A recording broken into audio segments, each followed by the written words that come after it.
कहानी शुरू होती है और हम एक लड़के को हॉस्पिटल में देखते हैं। इसका नाम टैकोडो होता है और यह एक बहुत ही गंभीर बीमारी से जूझ रहा है और उसका परिवार सिर्फ उसकी लाइफ इंश्योरेंस के पैसों का इंतजार कर रहा था। इसलिए उसे कभी कोई मिलने नहीं आता था। उसका एकमात्र सहारा एक गेम था जिसे वह हमेशा खेलता रहता था। फिर एक दिन वह गेम खेलते खेलते ही बेहोश हो जाता है और जब वह अपनी आंखें खोलता है तो खुद को जंगल के बीच एक पत्थर के सिंहासन पर बैठा देखता है। तभी वहां एक औरत आती है और उसे किंग कहकर पुकारती है। उसका नाम ऑटो था, जो गेम में उसकी फेवरेट कैरेक्टर थी। इसलिए टकुडो उसे रियल में देखकर बहुत खुश हो जाता है, लेकिन वह साथ में बहुत कंफ्यूज भी था। फिर ऑटो उसे बताती है कि वह एक गेम का हिस्सा है और टकुडो इस गेम का टॉप प्लेयर है। आगे टकड़ो पूछता है कि क्या उसी ने उसे यहां समन किया है, लेकिन आटू कहता है कि उसे भी कुछ पता नहीं है। वह भी अचानक से इस जंगल में आ गई थी। शायद ये भी हमारे गेम के जैसे ही एक दुनिया है। फिर आटू पूछती है क्या वह पुराने दिनों की तरह उसके साथ मिलकर एक किंगडम बनाना चाहेगा, तो टकड़ो इसके लिए हाँ कर देता है। उसके बाद दोनों मिलकर गेम शुरू करते हैं। पहला काम था ये पता लगाना कि वह आखिर है कहाँ। तो टकुडो मैजिक का इस्तेमाल करके एक स्काउट को सुमन करता है, लेकिन जैसे ही वह उस स्काउट को देखता है तो वह उसे बहुत ही अगली लग रहा था। फिर वो अपनी स्ट्रेटजी बनाते हैं कि हमें बेकार के परेशानियों से दूर रहना होगा जब तक कि हम खुद को बचाने के लायक ना हो जाए। फिर टकड़ो स्काउट को आस पास के इलाके से जरूरी खबर पता लगाने के लिए भेज देता है। यहाँ सब कुछ उनके गेम के जैसे ही काम कर रहा था।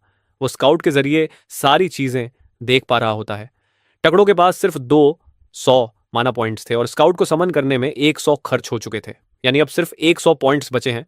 उसने बस प्लान बनाया कि सबसे पहले एक सेटलमेंट बनाया जाए जो उनका बेस होगा। इसमें 20 माना और खर्च हो जाएगा, लेकिन अब उसके पास वॉरियर समन करने के लिए इनफ माना नहीं बचा था। इसलिए वह थोड़ा परेशान हो जाता है कि अगर कोई अटैक कर देगा तो उनका क्या होगा। तभी आटू कहती है कि तुम्हें चिंता करने की जरूरत नहीं है, मैं तुम्हारे लिए लड़ूंगी। लेकिन टकड़ों को उस पर भरोसा नहीं था। हीरो यूनिट होने के नाते आटू वक्त के साथ स्ट्रांग बनती जाएगी, लेकिन अभी उसकी पावर एक नॉर्मल इंसान जैसी थी। उधर स्काउट जंगल में घूम रहा था और टकड़ों को हैरानी हो रही थी कि इतने बड़े जंगल में अभी तक कोई जानवर या मॉन्स्टर नजर नहीं आया। उसे यह भी चिंता हो रही थी कि अगर जानवर नहीं मिले तो उन्हें खाने के लिए माना खर्च करना पड़ेगा। तब स्काउट को कुछ इंटरेस्टिंग मिलता है जो टकड़ो भी देख पा रहा था। जंगल के बीच एक डार्क एल्फ सेटलमेंट बना हुआ था और वहां काफी सारे एल्व्स थे। ऑन्टो को राहत मिली कि यह सिर्फ डार्क एल्व्स, क्योंकि उनसे उन्हें कोई खतरा नहीं था। लेकिन टकड़ो सोचता है कि यह बाद में उनके लिए खतरा हो सकता है। इसलिए ऑटो सजेस्ट करती है कि उन्हें दूसरी लोकेशन पर जाना चाहिए। तो टकूडो भी मान जाता है, क्योंकि अब तक उन्होंने यहाँ कुछ बिल्ड नहीं किया था। लेकिन जाने से पहले वो उन डार्क एल्व्स को सामने से देखना चाहता। तभी उन्हें कुछ एहसास होता है तो दोनों पीछे मुड़ते हैं और उन्हें एक डार्क एल्व्स का ग्रुप दिखता है। सारे एल्व्स उन्हें देखकर बहुत हैरान हो जाते हैं। फिर हमें पता चलता है कि उन्हें अपनी पूरी जगह से निकाल दिया गया था, इसलिए वह मजबूरी में इस श्रापित जंगल में आ गए हैं और लंबे सफर के कारण छोटे बच्चे बहुत ही कमजोर और भूखे थे। इसलिए उनका एक ग्रुप खाना ढूंढने निकला था। उनकी टीम की एक एल्फ लड़की एमिल बहुत डरी हुई थी, क्योंकि उसने अफवाह सुनी थी कि जंगल में बुरी साया रहती है। लेकिन टीम लीडर उसे समझाता है कि यह बस एक अंधविश्वास है, लेकिन वह खुद भी अंदर ही अंदर बहुत डर रहा था। फिर जैसे ही जियो की नजर टुकड़ों पर पड़ी, वह भी डर गया। उसे लगा जैसे उसके सामने वही बुरी साया है। लेकिन फिर वह धीरे धीरे टुकड़ों के पास जाता है और घुटनों पर बैठकर बताता है कि वह डार्फ एल क्लैन के हेड है। फिर टुकड़ों से माफी मांगता है कि वो लोग उसकी अनुमति के बिना इस जंगल में आ गए हैं। ऑटो को समझ में नहीं आता कि एल्फ इतनी इज्जत क्यों दिखा रहे हैं। फिर भी वह पूछती है कि वो लोग यहाँ क्या कर रहे हैं। तो जियो बताता है कि उनका क्लैन पहले सेंट्रो प्लेन्स में शांति से रहती थी, लेकिन एक दिन उन पर हमला हो गया और उन्हें वहां से निकाल दिया गया, जबकि वह किसी से झगड़ा भी नहीं करते थे। लेकिन फिर भी सिर्फ डार्क एल्स होने के कारण उनका गांव तबाह हो गया और उन्हें जान बचाकर भागना पड़ा। उनके पास खाना भी नहीं है, जिस कारण से वह लोग कई दिनों से भूखे हैं। ये सुनकर टकड़ों को उनके लिए बहुत बुरा लगता है और वह उनकी हेल्प करने का सोचता है। फिर वह अपनी थोड़ी सी माना यूज करके उनके लिए कुछ एप्पल्स क्रिएट करता है, जो देखकर जियो हैरान रह जाता है। लेकिन उसे खाने में काफी हेजिटेट कर रहा था और बाकी सब इतने भूखे होते हैं कि तुरंत ही उन एप्पल्स को खाने लगते हैं। तो टकड़ो उनके लिए पियर्स भी क्रिएट कर देता है ताकि उन्हें खाने को और मिल सके। लेकिन जियो अभी भी हेजिटेट कर रहा होता है। गाइज, अगर आप क्रिकेट फॉलो करते हो तो मेरे पास आपके लिए एक ग्रेट न्यूज़ है। इंडियन प्रीमियर लीग 2026 स्टार्ट हो गया है। मैं सारे मैचेस इस ऐप के थ्रू फॉलो करूंगा। इसमें सब कुछ एक ही जगह मिलता है। Latest match schedule, live matches का कवरेज और अपनी स्पोर्ट्स नॉलेज से अर्न करने का मौका। और आईपीएल के स्टार्ट के लिए इस टीम ने कुछ अमेजिंग गिफ्ट्स प्रिपेयर किए हैं। पूरा टूर्नामेंट के दौरान कैश प्राइजेस और एप्पल टेक के गिव अवेज होंगे। एक परफेक्ट चांस अपना फोन अपग्रेड करने का। और यही नहीं, आईपीएल के दौरान सभी नए प्लेयर्स को उनके पहले 4 डिपॉजिट्स पर बोनस मिलेगा। पहली बार ऐसा हो रहा है और अभी आप मैक्सिमम 70,000 रुपए तक का बोनस ले सकते हो प्रोमो कोड AMANGOD के साथ। कमेंट में दिए गए लिंक को फॉलो करो, वेबसाइट पर अपडेट्स चेक करते रहो और अपना गेमिंग बैंक अभी से रेडी करो। तो ऑटो उस पर चिल्लाती है कि टैकोडो का गिफ्ट एक्सेप्ट ना करना बहुत रड़ माना जाएगा। तो जियो अपना सर झुका लेता है और कहता है कि वो क्लैन के बच्चों की हालत बहुत खराब है और अगर उन्हें कुछ खाने को नहीं मिला तो वह जल्दी मर जाएंगे। फिर वह परमिशन मांगता है कि क्या वो फूड वो अपने क्लैन के बच्चों के लिए ले जा सकता है। टकड़ो को उन बच्चों के लिए बहुत बुरा लगता है तो वो और भी ज्यादा फूड क्रिएट कर देता है, लेकिन ऑटो उससे खुश नहीं होती क्योंकि इसमें बहुत माना खर्च हो रहा था। फिर सभी हेल्प्स दिल से टुकड़ों को धन्यवाद कहते हैं और फूड लेकर अपने कैंप लौट जाते हैं। कैंप में सभी लोग लगभग हार ही मान चुके थे।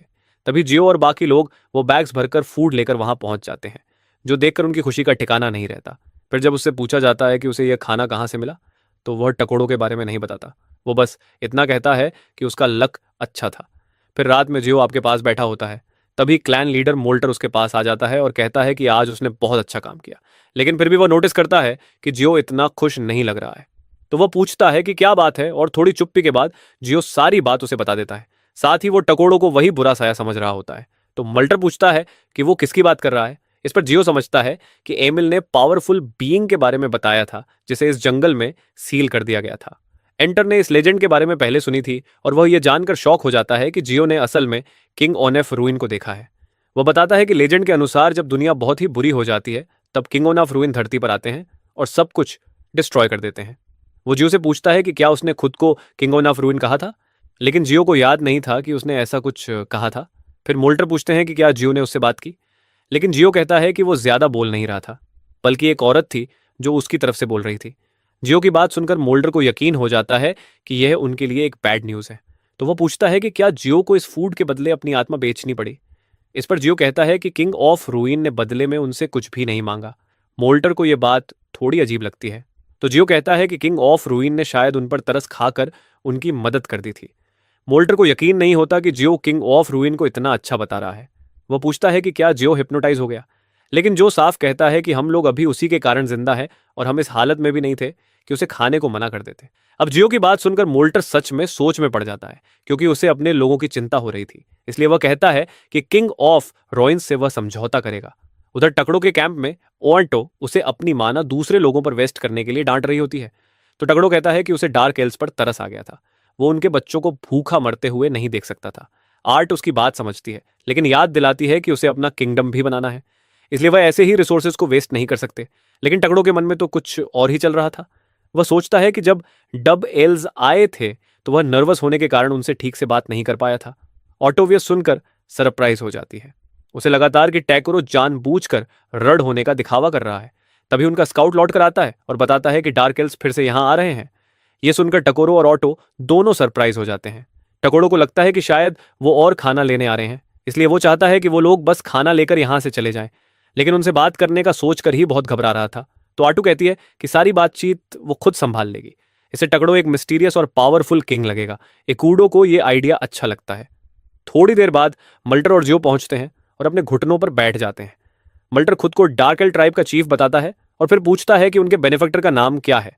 तो आटू कहती है कि तुम लोग इस वक्त किंग ऑफ रूइन टाकुरा के सामने हो। जियो ये सुनते ही हैरान रह जाता है कि टकड़ो सच में किंग ऑफ रूइन है। फिर मोल्टर दोबारा टकड़ो को उसकी काइंडनेस के लिए धन्यवाद करता है। जियो और मोल्टर ये सुनकर शॉक रह जाते हैं क्योंकि उन्हें लगा था कि उनकी मदद के बदले कोई बहुत बड़ी कीमत चुकानी होगी। वह पूछते हैं कि क्या सच में हमें बदले में कुछ भी नहीं देना है। तो ऑन्टो उन्हें याद दिलाती है कि उनके पास देने के लिए वैसे भी कुछ नहीं है, लेकिन मल्टर के दिल में बेचैनी है। उसे लगता है कि यह चीज उनके लिए बाद में भारी पड़ सकता है। तभी ऑटो गुस्से में कहती है कि मोल्टर की जिद आगे चलकर परेशानी बनेगी, इसलिए बेहतर होगा कि सबको यहीं खत्म कर दिया जाए। लेकिन टकड़ो ऐसा नहीं चाहता था। उसे समझ आ जाता है कि मल्टर को इतना बड़ा फेवर लेना अजीब लग रहा है, तो टकड़ो बदले में कुछ मांगने का सोचता है। फिर आटू टकड़ो का डिसीजन सुनती है और कहती है कि बदले में तुम्हें हमें इस जंगल के बाहर की दुनिया की जानकारी देनी होगी। यह सुनकर मोल्टर राहत की सांस लेता है और कहता है कि वह खुशी खुशी ये करेगा। लेकिन आटू आगे कहती है कि जानकारी देने के बाद तुम और तुम्हारे लोग तुरंत इस जंगल से चले जाओगे। इस पर मोल्टर टकड़ू से रिक्वेस्ट करता है कि उन्हें यहीं रहने दिया जाए, वरना फिर से बेघर हो जाएंगे। लेकिन नाटू उन्हें तुरंत ही मना कर देती है और उन्हें मारने की धमकी देती है। तो हार मानकर दोनों वहां से जाने लगते हैं, लेकिन टकड़ों को अच्छा नहीं लगता और अचानक उसके दिमाग में एक आइडिया आता है। वो दोनों रुककर पूछते हैं कि क्या तुम लोग मेरे किंगडम में रहना चाहोगे? ये सुनकर सभी हैरान हो जाते हैं। ऑटो टकड़ों को किनारे ले जाकर पूछती है कि क्या तुम पागल हो गए हो? तो टकड़ो समझता है कि ये लोग हमारे काम आ सकते हैं। तो ऑटो सोचती है और मान जाती है ये बुरा ऑप्शन नहीं है। तभी टकड़ो मजाक में कहता है कि वैसे भी गेम में माइंड्रा में सिर्फ खुरे दिखने वाले क्रिएचर ही रहते थे, बहुत अगली थे।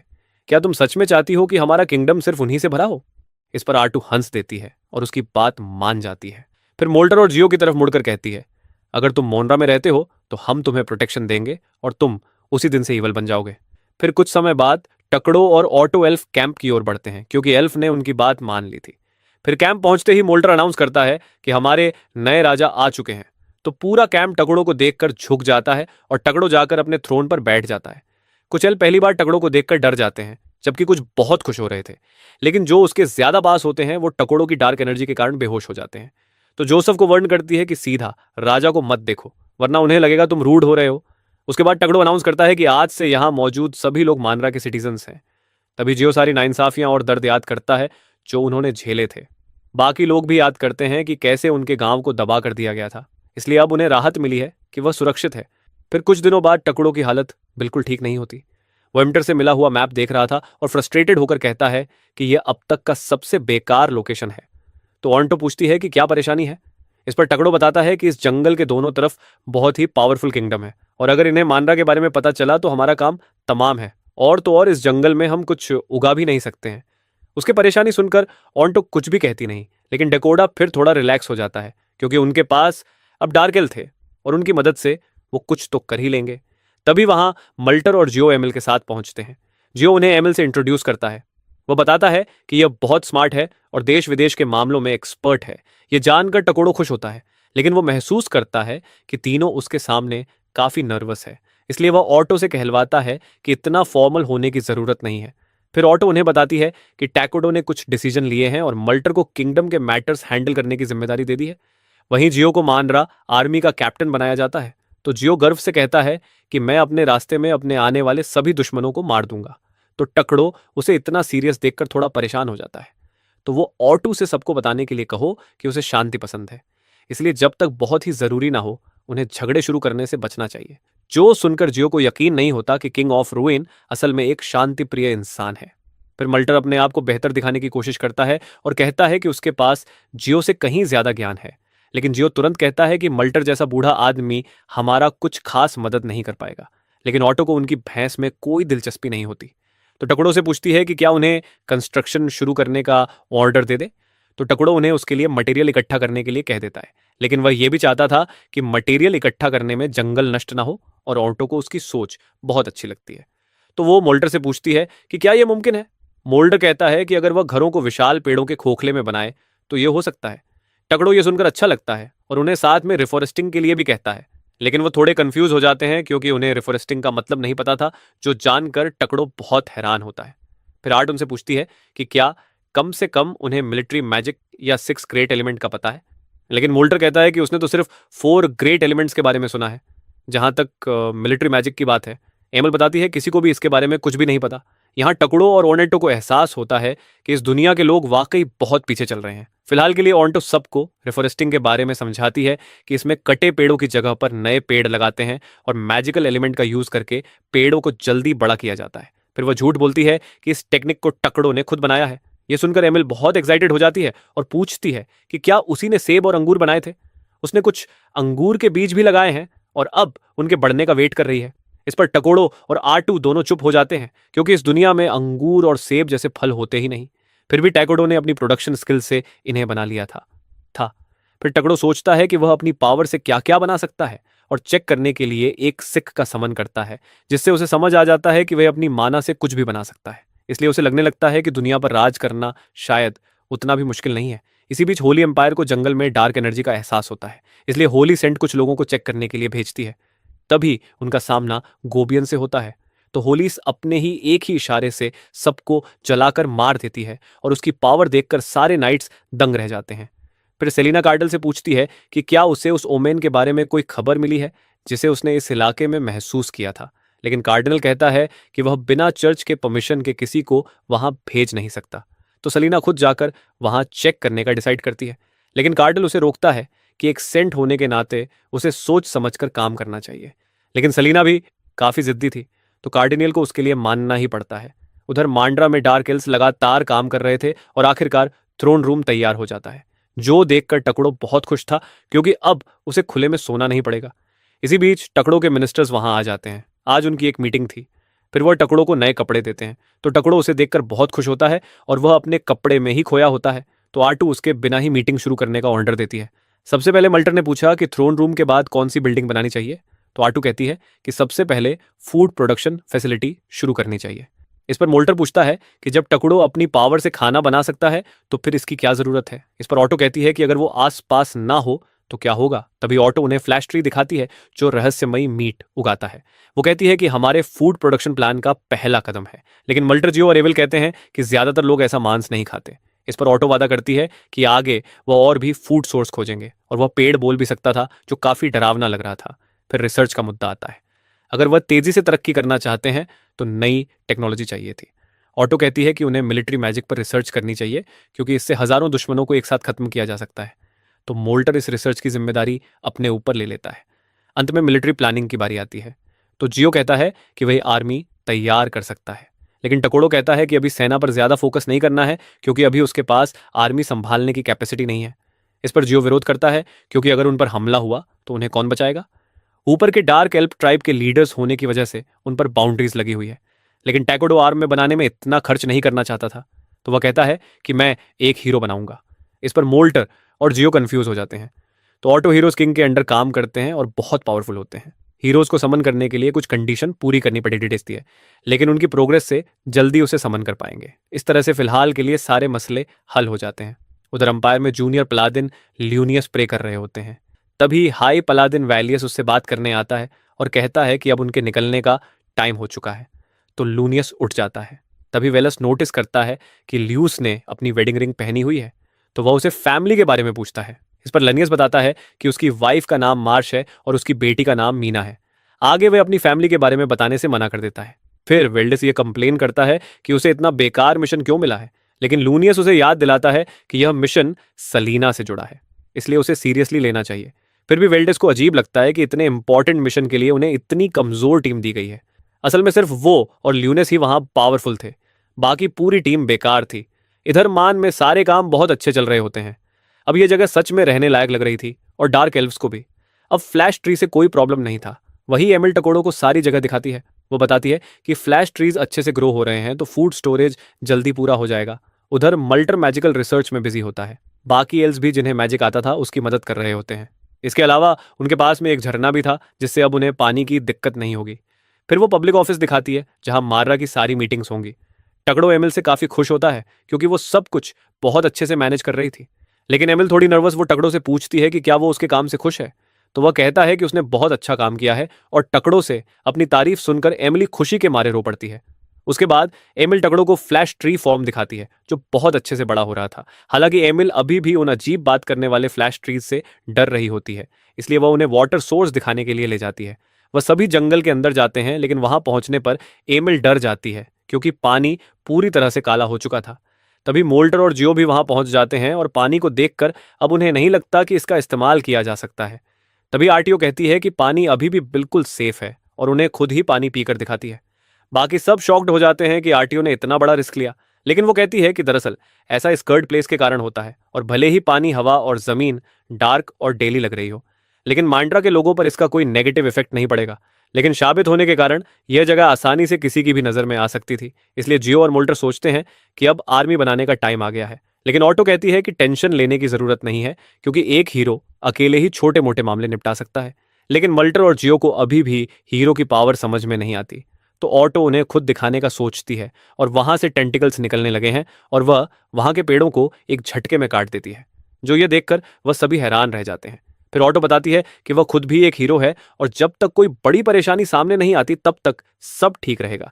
लेकिन यहाँ टकोड़ो ऑटो से थोड़ा नाराज होता है, क्योंकि उसने अपनी पावर दिखाने के लिए वहां के पेड़ों को बर्बाद कर दिया था। फिर मोल्टर और जियो सोचता है कि टकोड़ो के लिए एक पैलेस बनाया जाए जो उसकी मैजेस्टी को सूट करे, लेकिन टकोड़ो सोचता है कि यह सिर्फ रिसोर्सेज की बर्बादी होगी। लेकिन मोल्टर, जियो और एमिल कासल बनाने के लिए जिद करने लगते हैं। तो ऑन्टो कहती है कि टकड़ों को शायद उनकी बीच पूरी कर देनी चाहिए। इस पर तकोड़ो कहता है कि वह हमेशा से एक फ्लोटिंग कासल बनाने का सपना देखता था और उन्हें उसके लिए परमिशन दे देता है। वहीं पोलारिन धीरे धीरे उनकी ओर बढ़ रहे होते हैं। वेल्डिस लनिस से कहता है कि इतने सारे लोगों को हायर करके उसने अच्छा काम किया है। तो लंस कहता है कि यह आसान नहीं था, क्योंकि ज्यादातर लोग नॉर्थ में गए हुए हैं, जहां बारबेरियंस का एक ग्रुप गया है और उन्होंने आसपास रेड करना शुरू कर दिया है। ये सुनकर कुछ लोग बात करने लगते हैं कि हमने सुना है कि वहां पर एक विच रहती है। फिर वह लोग रात बिताने के लिए एक टाउन में रुक जाते हैं, जहां लंस बारगो से उस बीच के बारे में पूछता है। तो बारो बताता है कि यह सब एक अफवाह है, जो इस पूरे नॉर्थ में उसी के कारण तबाही मची हुई है। जो बात लनियस और वेल्डिस को पूरी तरह से बकवास लगता है। उसके बाद उनसे पूछता है कि किंगडम ने इतनी जल्दी तो होली नाइट्स को यहां भेज दिया, आखिर उनका सामना किस चीज से होने वाला है।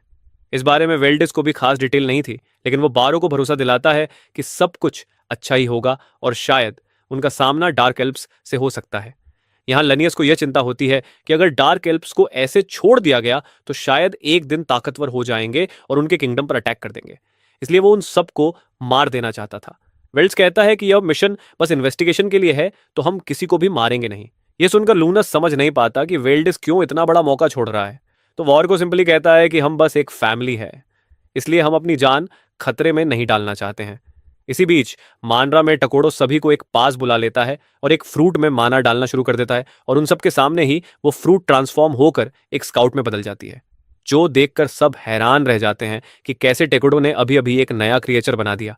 उसके बाद टेकोडो अपने थ्रोन रूम में लौटता है और रात की सांस लेता है कि टेकोडो ने उससे स्काउट मिशन के बारे में ज्यादा सवाल नहीं पूछे, क्योंकि सच तो यह था कि उसे खुद नहीं पता कि यह कैसे काम करता है। फिर आर कहती है कि अब उन्हें एक हीरो क्रिएट कर लेना चाहिए, इससे वह बहुत ज्यादा पावरफुल हो जाएंगे। फिर वो टकोड़ो से पूछती है कि वह सबसे पहले किस हीरो को समन करने वाला है।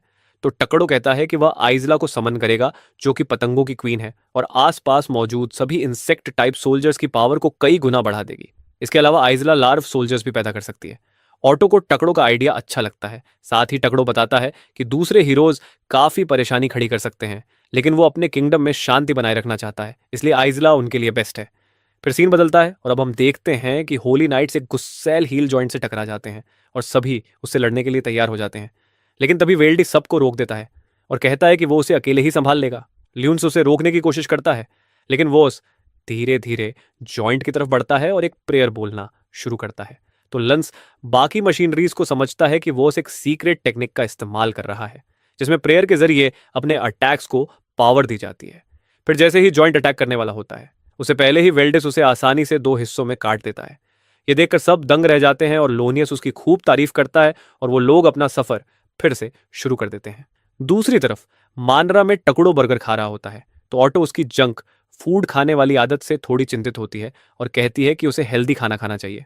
इस पर टकड़ो कहता है कि पिछली जिंदगी में वो हॉस्पिटल में था, जहां उसे बस बेसुआ खाना ही मिलता था, इसलिए इस जिंदगी में वो खाने का मजा पूरी तरह से लेना चाहता है। फिर वो ऑटो से कहता है कि जियो और मोल्टर को एक मीटिंग के लिए बुलाने को कहता है। ऑटो तुरंत हाँ कर देती है, लेकिन वह थोड़ा क्यूरियस होती है कि यह मीटिंग आखिर है किस बारे में। तब अटैकुडो उसे समझाता है कि उसकी आर्मी में जो नया स्काउट शामिल हुआ है, इस बारे में वह जियो और मोल्टो से सलाह लेना चाहता है कि उन्हें इसे कैसे हैंडल करना चाहिए। फिर ऑटो पूछती है कि तुम उस गांव की बात कर रहे हो जो जंगल के बाहर है। तो टकड़ो हाँ करता है और बताता है कि हमें उनके साथ अच्छा रिलेशन रखना होगा, वरना वो हमारे लिए प्रॉब्लम क्रिएट कर सकते हैं। तो ऑटो उसे इतनी टेंशन लेने से मना करती है, लेकिन तभी तक ओडो को एहसास होता है कि कुछ लोग हथियार के साथ ही यहां आ रहे हैं। तो वो ऑटो से इन सोल्जर को हैंडल करने के लिए कहता है। वो ये भी कहता है कि पहले कोशिश करना कि बातचीत से मामला सुलझ जाए, लेकिन अगर ऐसा नहीं हो पाया तो वो उन्हें मार भी सकती है। वही सोल्जर जंगल के अंदर जाने की तैयारी कर रहे होते हैं। तभी आटू जंगल से बाहर आती है और उसने खुद को पूरी तरह से कवर किया होता है। उसे देखकर वेल्डिस और लूनेनियस दोनों हैरान हो जाते हैं। फिर वेल्डिस आटू से पूछता है कि वो है कौन। तो वो झूठ बोलते हुए कहती है कि वो एक डार्क एल्फ है जो अपने लोगों के साथ इन जंगलों में रहती है। जो सुनकर लूनियस भड़क जाता है, लेकिन वॉस उसे रोक देता है और आर्ट उसे कहता है कि वो लोग सिर्फ इस जंगल की जांच करने आए हैं, तो क्या वो उन्हें अंदर जाने देगी। लेकिन ऑटो उन्हें उसके लिए मना कर देती है, जिससे लोनियस फिर से गुस्से में आ जाता है। उसे बुरा लगता है कि एक लो लेवल डार्क एल्फ उसे कैसे रोक सकती है। फिर वेल्डियस उसे चुप कराता है और ऑटो को किसी तरह मनाने की कोशिश करता है। वो बताता है कि हमें सैंड से वार्निंग मिली है कि इस जंगल में कुछ बड़ा होने वाला है, और यह सुनते ही लोनियस पूरी तरह घबरा जाता है, क्योंकि अभी अभी उसने उनकी सीक्रेट लीक कर दी थी जो उनके नियमों के खिलाफ था। वो गुस्से में चिल्लाता है, लेकिन वेल्डियस उसे फिर से चुप रहने को कहता है। लेकिन इतनी मेहनत के बाद भी ऑटो उन्हें जंगल में जाने से मना कर देती है, और वेल्डियस अकेली ओरा को इतने कॉन्फिडेंस से बात करते हुए देखकर समझ जाता है कि यहां उन्हें खतरा है। इसलिए वो अपने सैनिकों को वापस लौटने का ऑर्डर देता है। लेकिन लूनियस अपनी बेवकूफी दिखाता है और वेल्डियस पर मिशन छोड़कर भागने का आरोप लगाता है। इसके बाद वो मशीनरीज को ऑर्डर देता है कि वह जंगल के अंदर जाएंगे और अपनी जांच पूरी करेंगे। मजबूरी में बाकी सभी को भी उसका ऑर्डर मानना पड़ता है। फिर लोनियस आदेश देता है कि आठों को तुरंत पकड़ लिया जाए, लेकिन वेल्डिस उन्हें लगातार चेतावनी देता रहता है कि ऐसा मत करो। फिर भी वह लोग आगे बढ़ने लगते हैं। ऑटो भी देखती है कि सिर्फ बातों से अब यह मामला नहीं सुलझने वाला। अगले ही पल लोनियस खुद को जमीन पर खून से लथपथ पाता है और काफी सारे लोग मारे जा चुके थे, और यह सब सिर्फ लोनियस की बेवकूफी का नतीजा था। फिर वेल्डिस जोर से चिल्लाता है कि कोई तुरंत जाकर यह खबर किंगडम तक पहुंचाओ, लेकिन उनके सारे मैसेंजर पहले ही ऑटो के अटैक से मारे जा चुके थे और अब उनके पास लड़ाई करने के अलावा कोई ऑप्शन नहीं बचता। तो सभी मशीनरीज एक साथ अपनी एरोस छोड़ते हैं, लेकिन ऑटो उन्हें आसानी से ब्लॉक कर देती है और साफ साफ कहती है कि यह सब लूनियस की गलती है। उसे शांति से यहां से चला जाना चाहिए था, और लोनियस को आखिरकार एहसास होता है कि उसने बहुत बड़ी गलती कर दी और वह ऑटो को विच समझ रहा होता है। वेल्डिस को भी कुछ ऐसा ही शक था, जो कि अब यकीन में बदल गया था। इसलिए वह लड़ाई को टालना चाहता था, क्योंकि मशीन्स जैसे नॉर्मल सैनिक तो उनके सामने खड़े होने के लायक भी नहीं थे। फिर वेल्डिस उन्हें तुरंत पीछे हटने का आदेश देता है और कहता है कि वह और लोन्स ही इसका सामना करेंगे। फिर वह पूरी ताकत से ऑटो पर अटैक करते हैं, तो ऑटो उन्हें कमजोर कहकर मजाक उड़ाती है, लेकिन वेल्डिस और लोन्स दोनों मिलकर उसके 2 टेंटिकल्स काट देते हैं, जो देखकर वह हैरान रह जाती है। वेल्डिस कहता है कि अगर वो ऑन्टो के सारे टेंटिकल्स काट देंगे तो वह हार जाएगी, और ऑन्टो उनके अटैक से बचने के लिए तुरंत 2 मशीनरीज को हॉस्टल्स बना लेती है। लेकिन वेल्डिस कहता है कि हमें अपने किंगडम को बचाने के लिए कुछ लोगों का बलिदान तो देना ही होगा। तो लूनियस भी उसकी बात से एग्री करता है। फिर दोनों पूरी ताकत से अटैक करते हैं, और एक ही अटैक में होस्टेस के साथ साथ ऑटो की आखिरी 2 टेंटिकल्स भी काट डालते हैं। ऑटो को उम्मीद नहीं था कि वह अपने ही साथियों को इतनी आसानी से कुर्बान कर देगा, और एक पल के लिए तो ऐसा लगता है कि अब ऑटो वाकई मुश्किल में है। लेकिन यह सब तो उसके गेम का हिस्सा था। अगले ही पल जमीन फट जाती है और उसमें से कई नए टेंटिकल्स निकल के आते हैं, जो वेल्डिस के अंदर घुसकर उसे मार देते हैं, जो देखकर लूनिस दंग रह जाता है। तो ऑटो मुस्कुराते हुए कहती है कि मैं अनगिनत टेंटिकल्स तो समन कर सकती, और वह तो बस अब तक उनके साथ खेल रही थी। ये सब देखकर सभी लोग डर जाते हैं। उन्हें पता था कि ऑटो उन्हें जिंदा नहीं छोड़ेगी। तो लूनियस तुरंत ही सबको अलग अलग दिशा में भागने के लिए कहता है, तो सब वैसा ही करते हैं। ऑटो उन्हें भागता हुआ देखती है, लेकिन उनका पीछा नहीं करती। फिर लूनियस अपनी होली स्वॉर्ड उठाता है और पूरी ताकत से ऑटो पर वार करता है, और ऑटो भी उसी के जैसे पावर का यूज करके उसे रोकती है, जो देखकर लूनियस की आंखें फटी की फटी रह जाती हैं। वो चौंकते हुए कहता है कि तुम जैसी बुरी ताकत होली सो टेक्निक का इस्तेमाल कैसे कर सकती हो?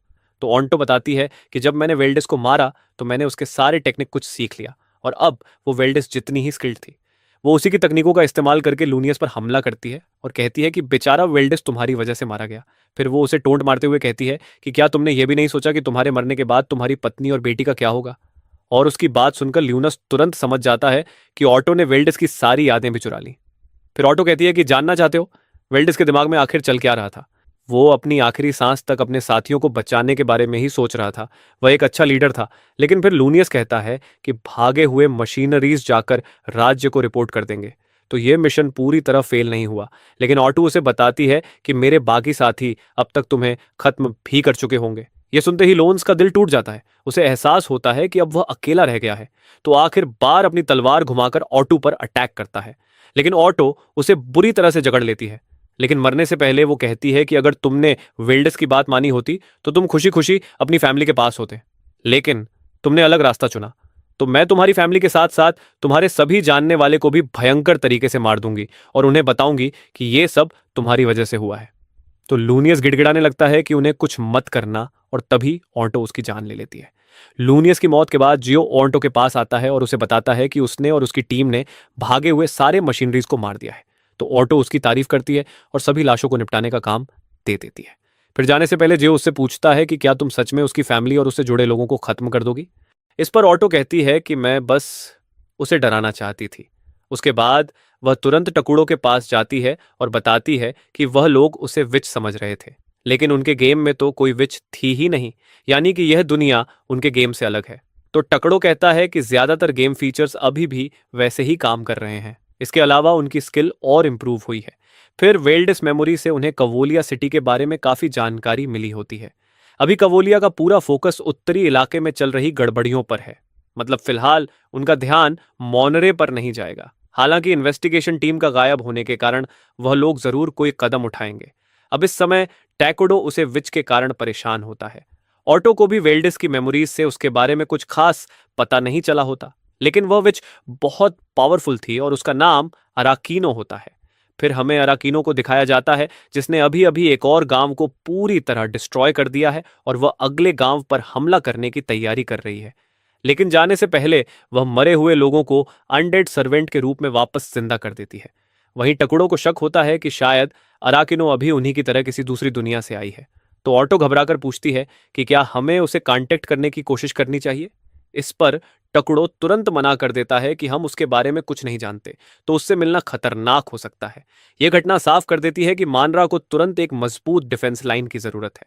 टैकोडो अब जल्दी से जल्दी एक नया हीरो समन करने का प्लान बनाता है और अब उसे आइजला की जगह पर किसी कॉम्बैक्ट ओरिएंटेड हीरो को चुनना पड़ेगा। साथ ही वह सोचता है कि कैसे पर्स की ऐसी परिस्थितियों में वो छुप कर बैठकर नहीं रह सकता। तो उन्हें दूसरे किंगडम के साथ दोस्ती करनी होगी और वुलिया के सैनिकों को करने के बाद उनके दोस्ती करना मुमकिन है। तो वह दूसरे किंगडम को दोस्त बनाने का सोचते हैं, जिसके लिए टकड़ो खुद जाने का डिसाइड करता है। वहीं ईस्ट सिटी में बाइबेरियंस का अटैक हो रहा था, तो सिटी के स्टाफ बियरर एक विशाल लाइटनिंग बोल्ट से उन सबको पल भर में खत्म कर देती है।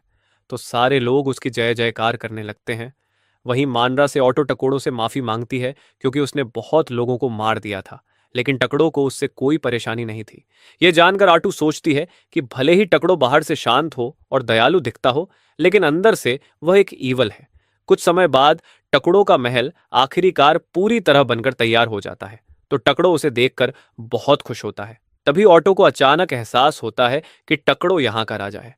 फिर भी उसके पास पर्सनल नौकर नहीं है। वो तो उससे पूछती है कि तुम्हें किस तरह के नौकर चाहिए, मैं तुम्हारे लिए ढूंढ दूंगी।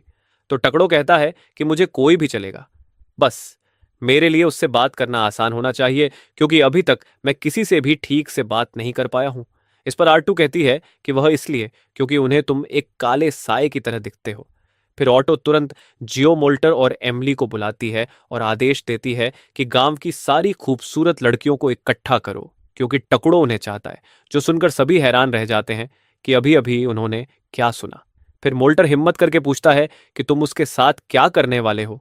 इस पर ऑटो कहती है क्योंकि टकड़ों को खूबसूरत लड़कियां पसंद है। यह सुनकर टकड़ों का दिमाग घूम जाता है। वह तुरंत ऑटो को रोकता है और फिर सबको असल बात समझाता है कि असल में वह अपने लिए एक सर्वेंट ढूंढना चाहता है। यह सुनकर सभी चैन की सांस लेते हैं, लेकिन जैसे ही लड़कियों को वहां लाया जाता है, वो टकोड़ों को देखते ही डरकर रोने लगती है। तो ऑन्टो मोल्टर से पूछती है कि क्या उसके पास ऐसे लोग हैं जो किंग को देखकर ना डरे। तो जी अचानक जुड़वा बच्चों के बारे में बताता है जिनका पास्ट बहुत डरावना रहा है। फिर कुछ देर बाद जुड़वा बहनें पैलेस में आती है और अपना नाम कोरिया और मारिया बताती हैं। कोरिया उनसे बहुत सम्मान से बात कर रही होती है, जबकि मारिया टपोड़ो से ऐसी बात करती है जैसे वो उसका पुराना दोस्त हो। फिर ऑटो कोरिया से पूछती है कि उसके शरीर पे ये सारे निशान कैसे आए, तो वो बताती है कि एक बीमारी की वजह से हुए थे। फिर ऑटो पूछती है कि मारिया के साथ क्या हुआ था, तो मौरिया बिना हिचकिचाए बोलती है कि मैंने अपनी मां को खा लिया था। ये सुनकर सब सुन रह जाते हैं। ये बात ऑटो की उम्मीद से कहीं ज्यादा भयानक थी। इस पर मोल्टर भी शर्मिंदा था। फिर वह सच बताता है कि जब वह लोग अपने गांव से भागे थे, उस वक्त भुखमरी इतनी भयानक थी कि उनकी मां ने उनकी जान बचाने के लिए अपनी जान कुर्बान कर दी। टकोड़ू यह सुनकर समझ जाता है कि शायद इसी वजह से मारिया की सोच पूरी तरह टूट चुकी है। हालांकि एक बात अच्छी यह भी है कि मारिया को टकोड़ों से बिल्कुल भी डर नहीं लग रहा था, लेकिन आटू अब भी सोच रही होती है कि क्या यह टकोड़ों के लिए ठीक रहेगी या नहीं। तभी मारिया टकोड़ों के पास जाकर कहती है कि वह उसे सफेद नजर आ रहा है। यह सुनकर टकोड़ो हैरान रह जाता है, क्योंकि सभी को वह काला दिखता है। फिर टकोड़ो उसे समझाता है कि क्या वो उसकी अटेंडेंट बनना चाहेगी और उसकी देखभाल करेगी, तो मारिया उसके लिए हाँ कर देती है और ऑटो हैरान रह जाती है, क्योंकि टकोड़ो मारिया से बहुत ही आराम से बात कर पा रहा था। फिर टकोड़ो कूलियो से भी उसकी अटेंडेंट बनने के लिए पूछता है, क्योंकि वह पूरे टाइम बहुत शांत थी, तो वह भी हाँ कर देती है।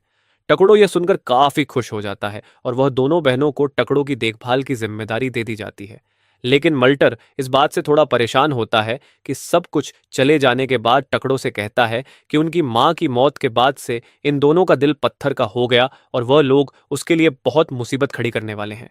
फिर मारिया और कुरिया कुछ टाइम बाद ही अपना काम शुरू कर देती हैं और पहले ही दिन मारिया टकड़ू के लिए पानी लाती है, लेकिन गलती से वो सारा पानी टकोड़ों पर गिरा देती है। तोरिया तुरंत माफी मांगते हुए टकड़ों के ऊपर से पानी पोंछने लगती है। इसी दौरान ऑटो कमरे में आती है और यह सब देखकर निराश हो जाती है। वो मारिया को डांटना चाहती थी, लेकिन टकड़ो उसे रोक देता है। फिर ऑटो टकड़ो को याद दिलाती है कि उसकी एक मीटिंग है और बताती है कि अटेंडेंट होने के नाते मारिया और कोरिया को भी उसके साथ चलना होगा। फिर थोड़ी ही देर में मीटिंग शुरू हो जाती है और सबसे पहले एमिल रिपोर्ट देते हुए बताती है कि पैलेस पूरी तरह से बन चुका है और अब कई लोग खाली हैं, तो उसे तुरंत ही एक क्लिनिक बनाने का ऑर्डर दे दिया जाता है। इसके बाद आयु रिसोर्स कलेक्शन के बारे में पूछती है तो एमिल रिपोर्ट करती है कि फूड और बाकी चीज़ों का कलेक्शन फिलहाल अच्छी तरह से चल रहा है और इसमें टकोड़ों ने भी हेल्प की होती है, लेकिन इसमें उसका बहुत माना खर्च हुआ था, इसलिए उन्हें कोई और रास्ता ढूंढना होगा और ऐसी रिसर्च करनी होगी जिससे टकोड़ों की माना प्रोडक्शन को बढ़ा सके। फिर मैजिक रिसर्च के बारे में पूछा जाता है तो मल्टर बताता है कि उसने मिलिट्री मैजिक तैयार कर लिया है, लेकिन फिलहाल वह अकेले ही उसे इस्तेमाल कर सकता है, लेकिन उसे भरोसा है कि थोड़ी ट्रेनिंग के बाद बाकी लोग भी इसे सीख जाएंगे। मल्टर भी हाँ कहता है कि पैलेस से निकलने वाले रनमाना का इस्तेमाल करके बहुत पावरफुल मैजिक भी कास्ट किया जा सकता है, लेकिन टकोड़ू उसके लिए मना कर देता है क्योंकि इससे वॉर शुरू हो सकती है। तो अभी के लिए ऑटो मोड को आदेश देती है कि वो मैजिक स्किल ट्री के 6 एलिमेंट पर रिसर्च करें। आखिर में ऑन्टो जियो से आर्मी की रिपोर्ट मांगती है, तो जियो बताता है कि फिलहाल उनकी आर्मी के पास सिर्फ 5 स्काउट बैग्स हैं जो जंगल को चेक कर रहे हैं, लेकिन जंगल के बाहर के इलाकों में स्काउट भेजना बहुत रिस्की है क्योंकि उन्हें आसानी से देखा जा सकता है। तो ऑन्टो जियो को आदेश देती है कि अब सभी स्काउट्स को जंगल की सीमाओं पर निगरानी रखने के लिए भेज दिया जाए। इस पर जियो थोड़ा हिचकिचाता है क्योंकि उसे उनकी आर्मी की ताकत को लेकर चिंता हो रही थी, लेकिन आर्ट उसे भरोसा दिला दिया कि अगर कोई खतरा आया भी तो वह अकेले ही उसे संभाल लेगी और इसके अलावा टकड़ों ने पहले ही एक नया हीरो समन करने का फैसला कर लिया है और टकोड़ो सबको बताता है कि उसने आखिरकार आइजला को ही समन करने का फैसला किया है। वो पूछता है कि क्या इसके लिए जरूरी सभी रिसोर्सेज इकट्ठा हो चुके हैं, तो एम्टर जवाब देता है कि वैसे तो सब अरेंज कर लिया गया है, लेकिन वह पर्याप्त माना जुगाड़ नहीं कर पाए हैं। फिर काफी बहस और समझौते के बाद आखिरकार आज की मीटिंग खत्म होती है और टकड़ू अपने थ्रोन रूम में लौटने लगता है, तो चलते समय अचानक मारिया उससे टकरा जाती है, जिससे सारे मीटिंग डॉक्यूमेंट्स जमीन पर बिखर जाते हैं। टकुरिया उसकी तरफ से माफी मांगती है और कागज उठाने लगती है, लेकिन जल्दबाजी में वो गलती से एक पेपर फट जाता है, तो दोनों घबराकर ऊपर देखते हैं। उन्हें लगता है कि टकड़ो बहुत गुस्सा होगा, लेकिन टकड़ोन पर जरा भी गुस्सा नहीं होता। तो मारिया उसके पास आती है और पूछती है कि क्या आप एक बुरे इंसान हैं? अब अलाइनमेंट के अनुसार तो वह एक बुरा इंसान ही था। फिर आगे मारिया पूछती है कि अगर आप बुरे इंसान हैं तो इतनी गलती के बाद भी आप हमें बार बार क्यों माफ कर देते हैं? तो टकोड़ो उनसे एक सवाल पूछता है कि तुम्हारे हिसाब से अच्छे और बुरे इंसान में क्या फर्क है? तो मारिया कहती है कि अच्छा इंसान सिर्फ अच्छे काम करता है और बुरा इंसान सिर्फ बुरे काम करता है। इस पर टकड़ो कहता है कि यह बस आधा ही सच है। अच्छा इंसान हमेशा सही काम करता है, लेकिन बुरा इंसान हमेशा बुरा ही काम करे ये जरूरी नहीं है। वह अपनी मर्जी का मालिक होता है, जो मन में आता है वह करता है। इसके अलावा टकोड़ो समझ गया था कि मारिया और कोरिया जानबूझकर गलतियां कर रही थी। असल में वह दोनों चाहती थी कि टकड़ो गुस्सा में आकर उन्हें मार डाले। तो टकड़ो उन्हें समझाता है कि उस घटना के बाद खुद को माफ करना तुम्हारे लिए मुश्किल होगा, लेकिन तुम्हारी माँ ने अपनी जान इसलिए कुर्बान की थी ताकि तुम दोनों जिंदा रह सको। इसलिए तुम्हें अपनी जिंदगी अच्छे से जीनी चाहिए ताकि तुम्हारी माँ का बलिदान बेकार ना जाए। और टकड़ों की यह बात सुनकर मारिया और कुरिया फूट फूट कर रो पड़ती है और उसे कसकर गले लगा लेती है। फिर कुछ घंटे बाद ऑटो कमरे में आती है और देखती है कि मारिया और कुरिया टकड़ों के पास सो गई हैं, तो उसे उनसे जलन महसूस होती है। फिर ऑटो टकड़ों को बताती है कि पास के शहर का नाम डंट ट्रेन है और इस शहर में कई अलग अलग नस्लों के लोग रहते हैं। तो टकड़ों को यह बात परेशान करने लगती है कि इतना अजीब शहर बनाया ही क्यों गया है। इस पर ऑटो समझाती है कि ड्रटेटन की लोकेशन की वजह से ड्रंटेटन वेन माइन है। यह खानदान बहुत कीमती है क्योंकि यह माना पैदा करती है। इसलिए आगे वह कुछ सुझाव देती है कि इस जगह को जितनी जल्दी हो सके अपने कब्जे में लेना चाहिए, और अभी वहां बाइबेरियंस ने हमला भी किया है और वहां की हालत दिन ब दिन और बिगड़ती जा रही है। तो डॉन ट्रेन की स्थिति देखकर टेकोडो अंदाजा लगाता है कि वहां से कुछ लोग भागकर आसपास के इलाकों में छुपे होंगे। वो सोचता है कि अगर इन लोगों को मांड्रा में रख लिया जाएगा तो इससे मांड्रा की पॉपुलेशन बढ़ेगी और डांड्रेन के साथ एक अच्छा रिश्ता भी बन जाएगा, जिससे वह उस माइन को भी आसानी से हथिया पाएंगे। फिर वह ऑन्टो को तुरंत डॉन्ट्रिन में कुछ लोगों को भेजने के लिए कहता है। फिर जब वो वहां जा रहे होते हैं तो उनका सामना वेस्ट किस के एक ग्रुप से होता है जो कि बुरी तरह से डरे हुए थे, क्योंकि ऑटो की पूरी टीम काले सा की तरह लग रही थी और ऑटो की उन सबको खत्म करने के लिए तैयार थी, क्योंकि वो किसी को भी अपने बारे में पता नहीं लगने दे सकते थे। लेकिन तभी पेप नाम का एक बेवकूफ सास बीस्किन बहुत ही कैजुअल तरीके से ऑटो से बातचीत शुरू कर देता है, जिससे ऑटो का गुस्सा अचानक शांत हो जाता है और वो उन्हें नहीं मारने का डिसाइड करती। उसके बाद ऑटो को पता चलता है कि टनो कोकोली और उसकी टीम वास्तव में डाइटन से भाग कर आए हैं, और यह टकड़ों के लिए बहुत ही लकी साबित होता है, क्योंकि इससे अब आरटीओ को डांटिन जाने की जरूरत नहीं पड़ेगी। फिर वो उन सबको किंग से मिलाने का ऑफर देती है। टोन कोपोली थोड़ा डरी हुई होती है और जब वो टकड़ू से सामने मिलती है तो डर के मारे उसकी रूह ही कांप उठती है। वहीं ऑटो से मिलने से पहले टोन कोपोली के ग्रुप का सामना विशाल का एक जॉइंट से होता है। तो पैपो जो स्टाफ बियर था वो अपने मैजिक से उस जॉइंट को नीचे गिरा देता है और उसे मारने की बजाय वो उसके ऊपर चढ़कर खुद पर गर्व करने लगता है और उसे बेवकूबी की वजह से जॉइंट को फिर से खड़ा हो जाता है। गुस्से में प्रपे फिर अटैक करने वाला होता है, तभी टोनकोपोली तुरंत आगे बढ़ती है और वो अपनी मैजिक से जॉइंट को बांध देती है। इसके बाद टोनकोपोली गुस्से में पेपी के सिर पर मारती है और उसे डांटते हुए कहती है कि एकमात्र स्टाफ बैरियर होने के नाते पूरे कबीले का भाग्य उसके फैसलों पर टिका है। लेकिन फिर भी पेप इस चीज को सीरियसली नहीं लेता है और अगर डांटरिंग पर जॉइंट्स के ऐसे हमले जारी रहे तो जल्दी ही पूरा शहर नष्ट हो जाएगा, और उन्हें इस हमले के पीछे का कारण भी नहीं पता था, लेकिन उसने कॉज्ड लैंड के बारे में सुना था, इसलिए वह वहां जाकर तहकीकात करने का सोचती है। लेकिन अब वह अपने फैसलों पर पछता रही थी। पेपे की एक गलत हरकत ने सबकी जान खतरे में डाल दी थी। वहीं पेपे बिना डरे टकोड़ू से पूछता है कि क्या आप मेरे दोस्त बनना चाहोगे, जो सुनकर टोनो कब घबरा जाती है, क्योंकि उसके लिए उसे सीधा फांसी की सजा मिल सकती थी। इसलिए वह जल्दी से टकड़ों से माफी मांगती है, लेकिन टकड़ो कहता है कि वह पेपे से दोस्ती करना चाहेगा। जो सुनकर टोनो कपोली हैरान रह जाती है। उसके बाद उनके ग्रुप के वास्तव में एक भाग्य भोज तैयार किया जाता है और टोनो कपोली जैसे ही एप्पल जूस का एक घूंट पीता है वो उसे बहुत ही ज्यादा स्वादिष्ट लगता है। पेपर को भी जूस इतना ज्यादा पसंद आता है कि वो तुरंत मारिया से रिफिल करने के लिए कहता है, लेकिन तभी वो जू के पास जाता है और उसके मसल्स की तारीफ करने लगता है। उसके बाद वो मोल्टर को अपना मैजिक दिखाने लगता है और इन सब के लिए उसे बिल्कुल रोकता नहीं। टकुड उसे देखकर काफी इंप्रेस होता है कि पेपे किसी से भी आराम से बात कर लेता। वह खुश था कि उसकी पेपे से दोस्ती हो गई, लेकिन उसे पता नहीं था कि दोस्त आपस में क्या करते हैं। और जब पेपे को टोनो कपूरी डांट रही होती है तो टकड़ो अचानक उससे पूछता है कि क्या तुम मेरे साथ गेम खेलोगे। यह सुनकर सब हैरान रह जाते हैं। तो टकड़ो थोड़ा अजीब लगने लगता है, लेकिन फिर भी पेप खुशी खुशी मान जाता है और फिर दोनों साथ बैठकर गेम खेलना शुरू करते हैं। दोनों काफी देर तक अलग अलग गेम खेलते रहते हैं। इसमें कई सारे गेम्स टकोड़ो में खुद ने बनाए थे। तो पेप सुझाव देता है कि टैकोड़ो को इन्हें टाउन ट्रेन में बेचना चाहिए, लेकिन टोनो कपोली उसे तुरंत रोक देती है, क्योंकि ऐसे फैसले लेना पेपे के काम का नहीं था। लेकिन टकोड़ो पेपे की इस बात से खुश होता है, क्योंकि वैसे भी वह टेंटन के साथ ट्रेड करना चाहता था। फिर खाने के बाद आरो टोन कपोली से पूछता है कि तुम लोग असल में यहाँ क्यों आए हो। इस पर टोन कपोली जवाब देती है कि उसके देश में लगातार हमले हो रहे हैं, तो इस हमले का कारण जानने के लिए ये लोग तहकीकात कर रहे थे। इस पर टकोड़ो पूछता है कि क्या डॉन्ट्रिन इन बाइबेरियन से नहीं लड़ सकता। यह सवाल सुनकर टोना कोकलीन घबरा जाती है, क्योंकि अगर टकुड़ो को असली सच्चाई पता चली तो वह डांड्रिन पर हमला करके उसे कब्जा भी कर सकता है। इसलिए वह झूठ बोलती है कि डांड्रिन अभी भी उन्हें हरा सकती है और वह बस उनके बारे में पता लगाना चाहते हैं। लेकिन तभी पेप अपनी बड़ी जुबान खोल देता है और कहता है कि उनके हमले से डांड्रिन पूरी तरह बर्बाद हो जाएगा, और यहाँ दोनों कप का टेंशन पड़ने लगता है। तो आटू और टकोड़ो उसे बताते हैं कि किसी और रास्ते का कब्जा करने का हमारा कोई इरादा नहीं है, लेकिन वो बाइबेरियंस के हमले को भी अनदेखा नहीं कर सकते, क्योंकि उनका अलग शिकार मान हो सकता है। तो टोना कोपोली हैरान होकर पूछती है कि क्या इसका मतलब है कि आप हमारी मदद करेंगे। तो डोकोडो बिना हिचकिचाहट कहता है कि मैं अपने फ्रेंड की मदद करना चाहता हूँ।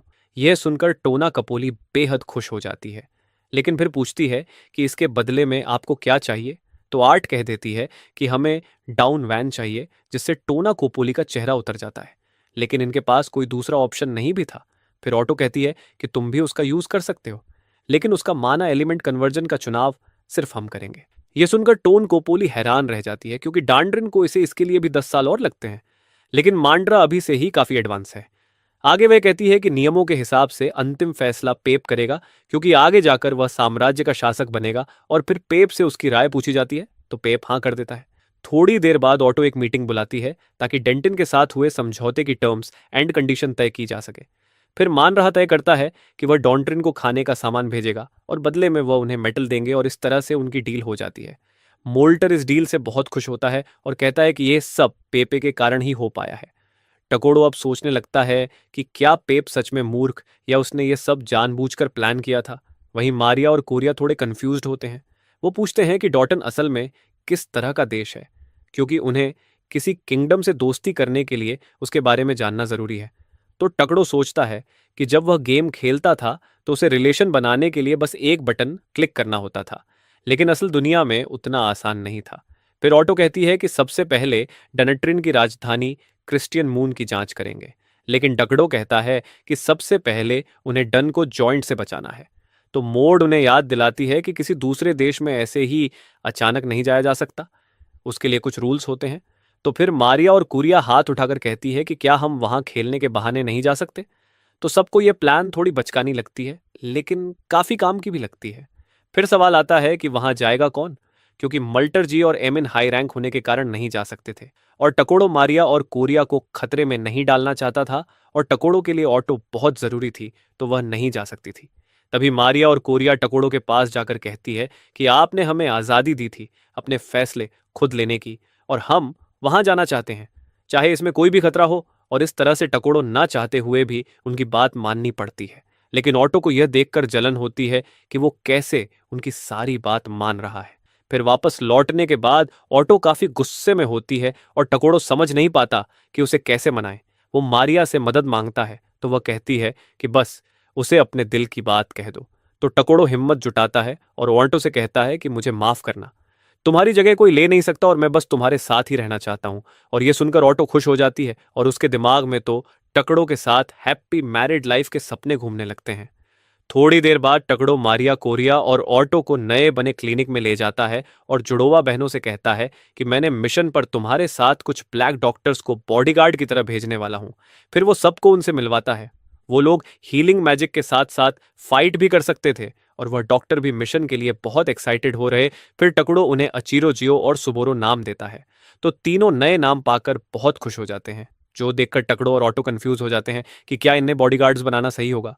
और कोरिया को तो बिल्कुल भी पसंद नहीं आते, लेकिन मारिया को वो अच्छे लगते हैं। वो डंट में मेरेंटिक जो एक एल्फ है, वो अपने काम से पूरी तरह फ्रस्ट्रेटेड हो चुकी थी, यहां तक कि वह अपना जॉब भी छोड़ना नहीं चाहती थी, पर काम करना होगा। तभी उसके दरवाजे पर कोई नौकर तो वह चिल्लाकर उसे भाग जाने के लिए कहती है, लेकिन फिर उसे अपनी गलती का एहसास हो जाता है और वह समझता है कि क्या बात है। तो उसकी असिस्टेंट बताती है कि कुछ लोग उससे मिलने आए हैं। तो एंटिक तुरंत बोलती है कि उन्हें वापस भेज दो, मेरे पास फालतू का टाइम नहीं है। लेकिन उसकी बात असिस्टेंट बताती है कि वो लोग मानरा से आए हैं, और ये सुनते ही वो तुरंत समझ जाती है कि बहुत ज़रूरी मामला है। फिर मीटिंग रूम में पहुंचकर एंटी को अपना परिचय देती है कि मैं डेंटिन की मेयर एंटीक हूँ। लेकिन जैसे ही उसकी नज़र उन डॉक्टर पर पड़ती है तो उसे वह कुछ अस्पष्ट चिल्लाती है, और वह सोचती है कि टोनो कपोली ने कि इन्हें अपना दोस्त बना लिया है। उसका दिल तेजी से धड़कने लगता है और वह सोचती है कि अगर मैंने इन्हें नाराज किया तो मनरा और डॉन्ट्रन के रिश्ते हमेशा के लिए खराब हो जाएंगे। फिर वो पूछती है कि क्या आप दोनों यहाँ किसी काम से आई हैं। तो कोरिया थोड़ा कंफ्यूज हो जाती है क्या कहना है। उसी समय जीरो आगे बढ़कर बोलता है कि हम यहाँ पर पेपी के इन्वेंशन पर गेम खेलने के लिए और नई चीजें सीखने के लिए आए हैं। ये सुनते ही एंटी चैन की सांस लेती है। फिर भी वह जानती थी कि उसे बहुत सावधान रहना होगा ताकि किसी तरह का इंटरनेशनल एक्सीडेंट ना हो। फिर वो उन्हें शहर घुमाने का ऑफर देती है और अगले ही पल सब लोग शहर घूमने निकल जाते हैं, जहां पूरा दिन एंटिक मारिया ओरिया को शहर के अलग अलग स्पोर्ट्स दिखाती है और तीनों बहुत मजे करते हैं। वहीं मानरा में टकुडो पेपर वर्क में बिजी था, फिर भी वह लगातार नजर रखा रहता है कि मारिया और कोरिया का मिशन कैसे चल रहा है। फिर शाम को एंटिक और बाकी लोग एक दूसरे को बाय बोलकर अपने प्लेस पर लौट जाते हैं, तो मारिया और कोरिया अपने कमरे में दिन भर के इवेंट्स का रिव्यू करना शुरू करती हैं। कैरिया मारिया से पूछती है कि उसे अब तक यह शहर कैसा लगा, तो वह बताते हैं कि यहाँ के लोग बहुत बेचैन लग रहे थे, जिससे कोई बड़ी मुसीबत उनके सर पर मंडरा रही हो। उनके पास खाना भी नहीं है। मारिया की यह बात सुनकर मेरिस हैरान रह जाते हैं, क्योंकि उन्होंने तो उसे किसी से बात करते हुए देखा ही नहीं था। फिर भी वो इतनी सारी जानकारी कैसे ले आई? असल में मारिया लोगों के हाव भाव देखकर ही समझ जाती थी कि वो अंदर से क्या महसूस कर रहे हैं। तभी जीरो उसे एक छोटा सा बैग थमाता है जो कि मारिया ने उसे लाने के लिए कहा था। उसमें एक पौधा था। तो मारिया उन्हें बताती है कि यह पर्पल ग्रास का एक टुकड़ा है और यह इतना खतरनाक है कि लगभग सारे किंगडम में इसे पूरी तरह बैन किया गया है। ये एक ड्रग्स की तरह काम करता है और वह उसे तुरंत फेंक देती है। तो असली मुद्दा यह था कि वह चीज बैन होने के बाद भी यहां कैसी मिल रही है। मतलब कोई ना कोई चुपके से इसका सप्लाई कर रहा है बाइट। फिर सुबोरो गहरी सांस लेते हुए कहता है कि अगर शहर में ऐसी चीज है तो हमें और ज्यादा सावधान रहना पड़ेगा, क्योंकि यहां और क्या क्या हो सकता है ये कोई नहीं जानता। फिर अगले दिन वह लोग ड्रंटन वैन देखने जाते हैं, जहां चारों तरफ बेहद खूबसूरत चमकते हुए क्रिस्टल्स नजर आ रहे थे। तब एक आदमी उनकी तरफ आता है। उसका नाम वेस्टा होता है। वो हल्की सी मुस्कान के साथ कहता है कि इस जगह पर पर्पल ग्रास बहुत ही अच्छी तरह से उगता है। तो कोरिया पूछती है कि उसका असली मकसद क्या है। इस पर वेस्टा बताता है कि उसने सुना है कि वह दोनों मांड्रा राष्ट्र की एमिसरीज है और जल्दी यह जमीन मांड्रा की होने वाली है, इसलिए वह उनसे एक डील करना चाहता था।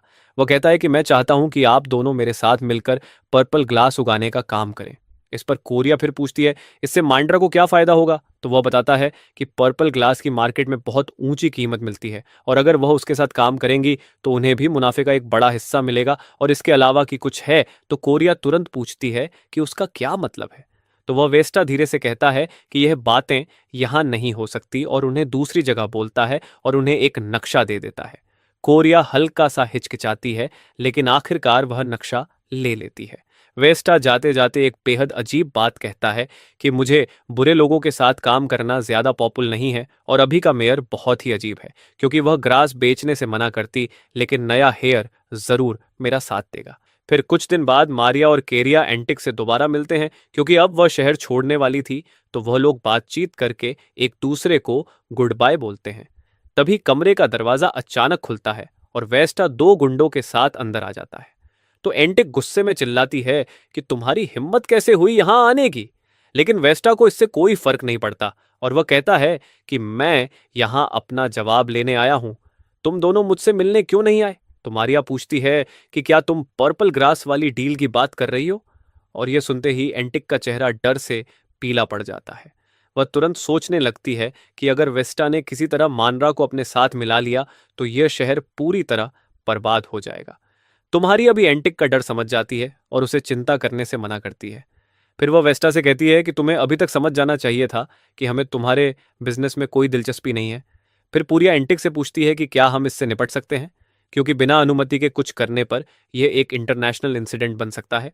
तो एंटिक कहती है कि तुम्हें इसके साथ जो करना है कर सकती हो। इस शहर के लोगों के लिए बहुत समय से मुसीबत बना हुआ है। और यह सुनते ही मारिया और कोरिया तीनों मेरीस को उससे निपटने का ऑर्डर दे देती है। लेकिन वह इससे बिल्कुल भी डरता नहीं, क्योंकि उसके हाथ में एक सायरन था जिसके अंदर पर्पल फ्लावर ड्रग भरा हुआ था और कोई भी इंसान बस एक डोज से ही पूरी तरह से ड्रग एडिक्ट में बदल सकता था। फिर मारिया गुस्से में उसकी तरफ देखकर कहती है कि अगर तुमने हमें छूने की भी कोशिश की तो तुम सीधा मान किंगडम को अपना दुश्मन बना लोगे। लेकिन वेस्टा कहता है कि वह मारिया और कोरिया को अपना स्लेव बनाकर टप कूड़ो को ब्लैकमेल करेगा। फिर वह अपने गुंडों को उन्हें पकड़ने का ऑर्डर दे देता है। लेकिन अगली पल उनकी तलवार वेस्टा के सामने दीवार में आकर लगती है और डर से उसकी हालत खराब हो जाती है। वहीं टकड़ो ऑटो से बात करते हुए कहता है कि सच में वो मेडिकल ट्विंस में मिशन में बहुत मदद कर रहे हैं। तभी एम पूछती है कि तुम मारिया और कोरिया के साथ वॉरियर्स के टीम के बजाय मेडिकल्स को क्यों भेजा। इस पर आर्ट उसे बताती है कि असल में वह तीनों ह्यूमन और डम ह्यूमंस को बहुत पसंद करते हैं। फिर जहां एक तरफ वो हीलिंग मैजिक एक्सपर्टीज हैं, वहीं दूसरी तरफ जब वो अपना असली रूप दिखाते हैं तो सामने वाले के लिए बुरा सपना बन जाते हैं। सीन फिर से डॉटन में शिफ्ट होता है। जहां मेडिकस ने वेस्ट के दोनों गुंडों को टुकड़ों में काट दिया था। वो उनके स्किन्स को अपने हाथों में पकड़कर बहुत ही डरावनी स्माइल दे रहे थे।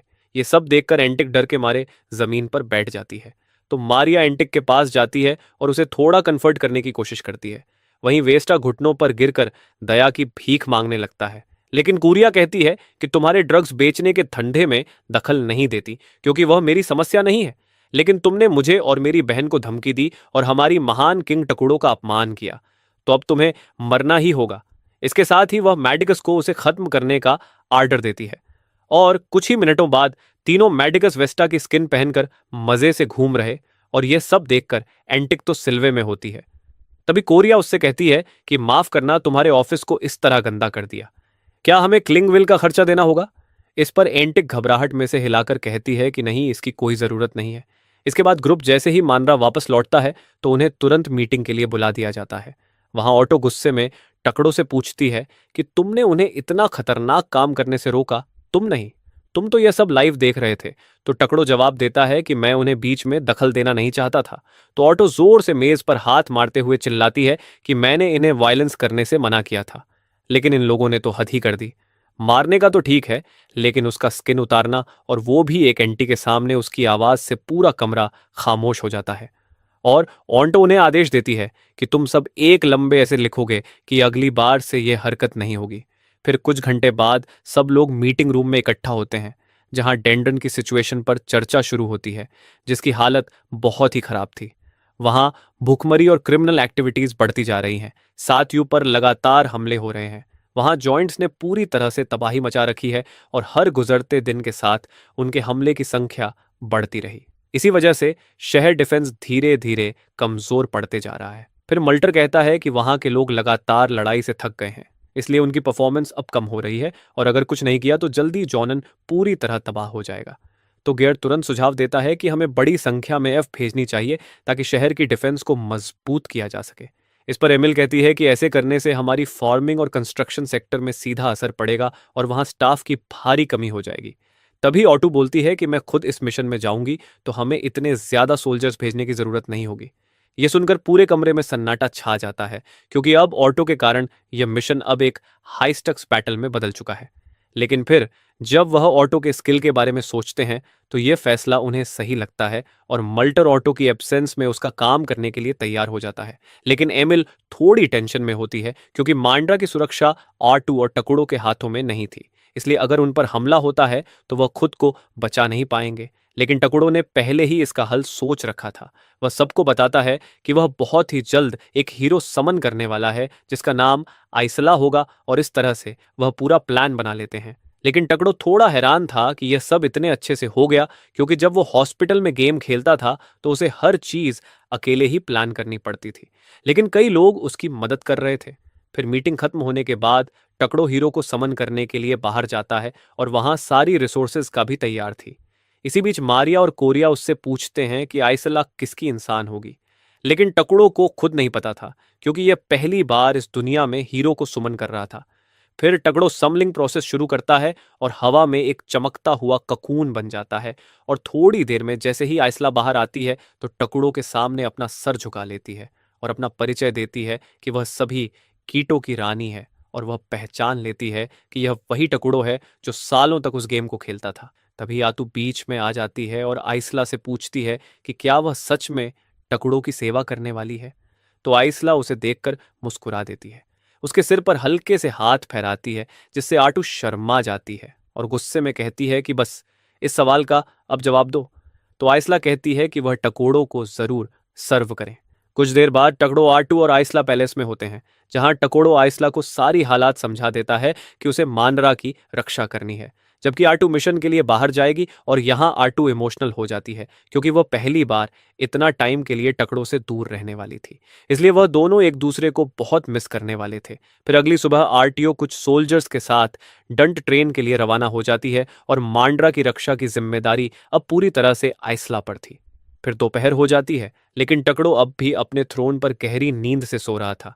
तभी मारिया और कोरिया आती है और आइसला को बताती है कि टकड़ो हमेशा दोपहर तक सोता है। और यह सुनकर आइसला टकड़ो को उठाते हुए कहती है कि एक किंग को ऐसा नहीं करना चाहिए, क्योंकि वो सभी के लिए गलत एग्जाम्पल सेट कर रहा है।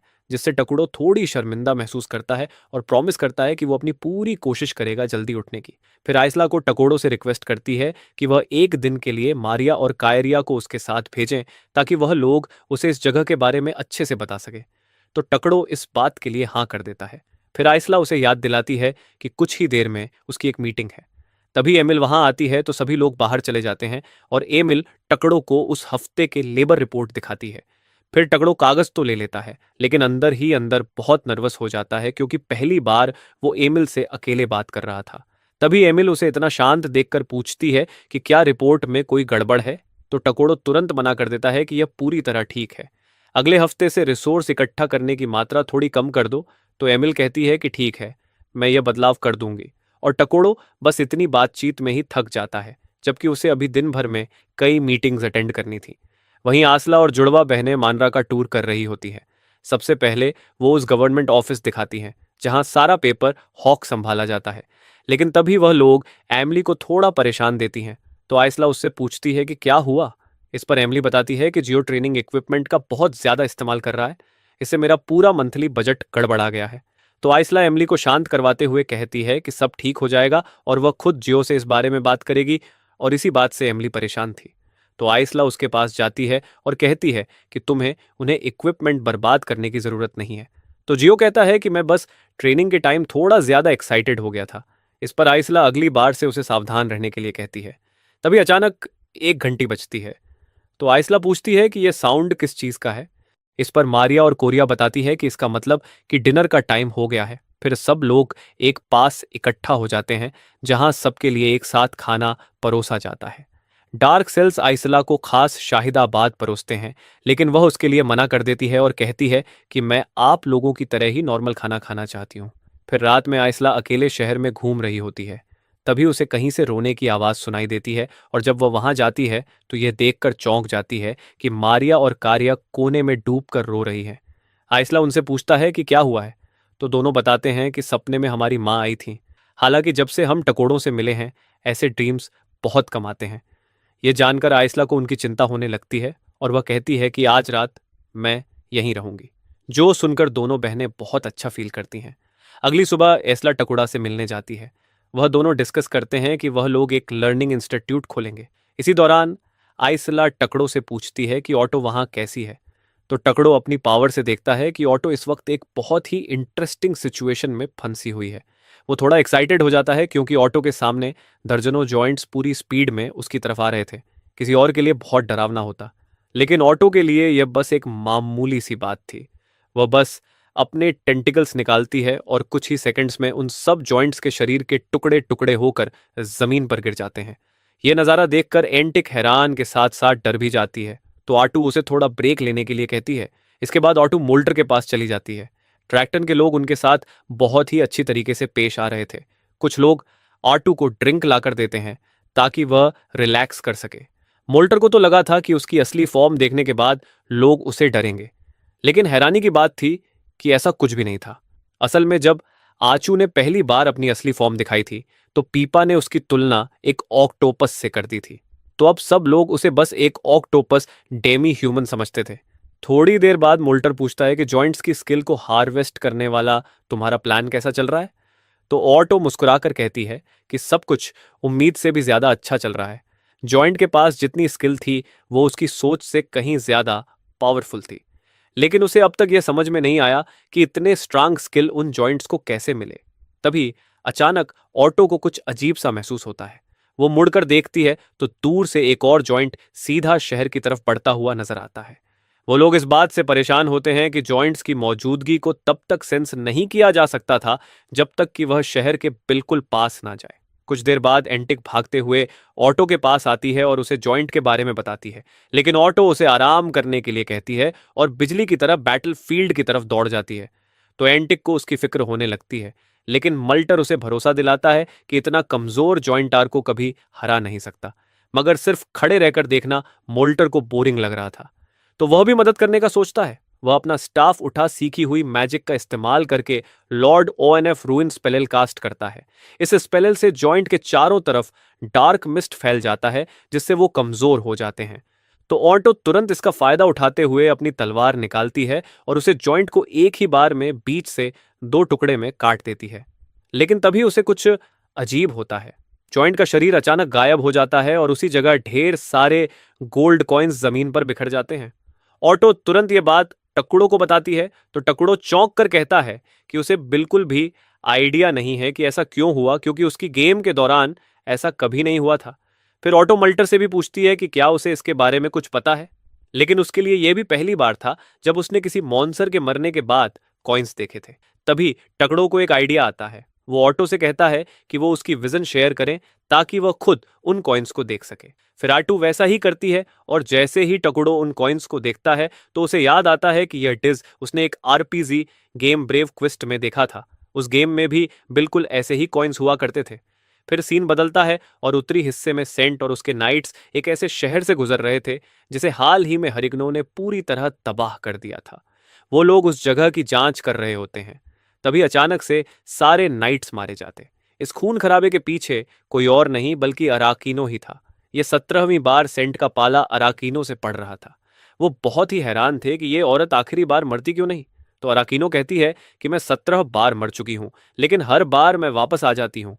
अराकीनो को यह भी बहुत अनफेयर लगता है कि सेंट इतनी ताकतवर है और उसकी खुद की पावर भी कम नहीं है, लेकिन सेंट को हराना तो दूर, वो उसके करीब भी नहीं पहुंच पाती है और उसकी हर मौत बहुत ही दर्दनाक होती है। तभी सेंट गुस्से में कहते हैं कि तुम मेरे साथ बस टाइम पास कर रही हो। तो अराकीनो को समझ में आ जाता है कि उसकी चाल पकड़ी जा चुकी है और वह पास में पड़े सारे डेड बॉडीज को जिंदा कर देती है और सभी सेंट पर हमला कर देते हैं। तो सेंट अपने स्टाफ को उठाती है और अपने फायर मैजिक का यूज करती है, जिससे चारों तरफ मौजूद बॉडीज जलकर राख हो जाते हैं।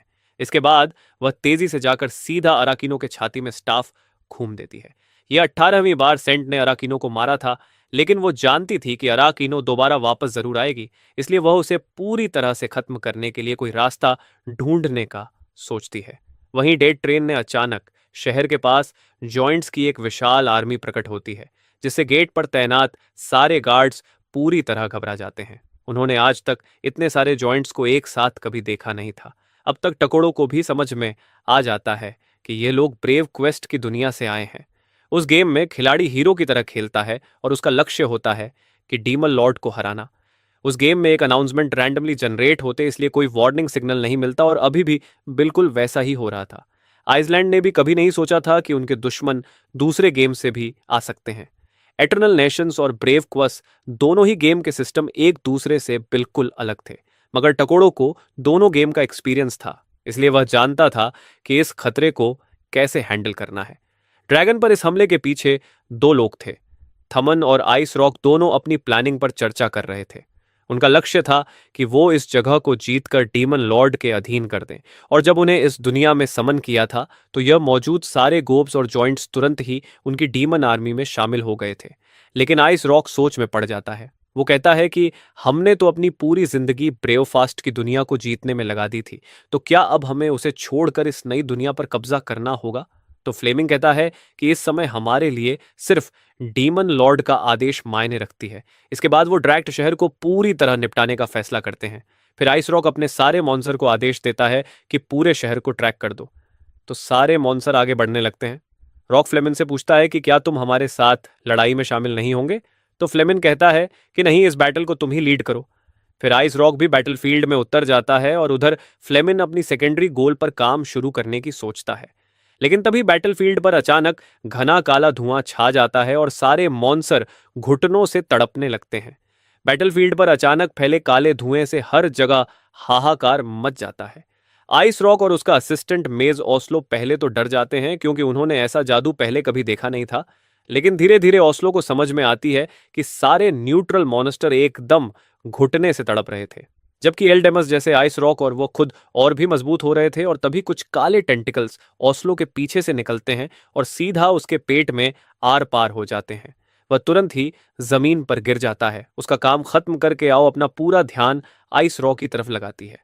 ऑटो तुरंत समझ जाती है कि डीमन लॉर्ड के चारों जनरल में से एक होना चाहिए। इस पर आइस रॉक चौंक जाता है और कहता है कि तुम मुझे इतनी जल्दी कैसे पहचान सकती हो।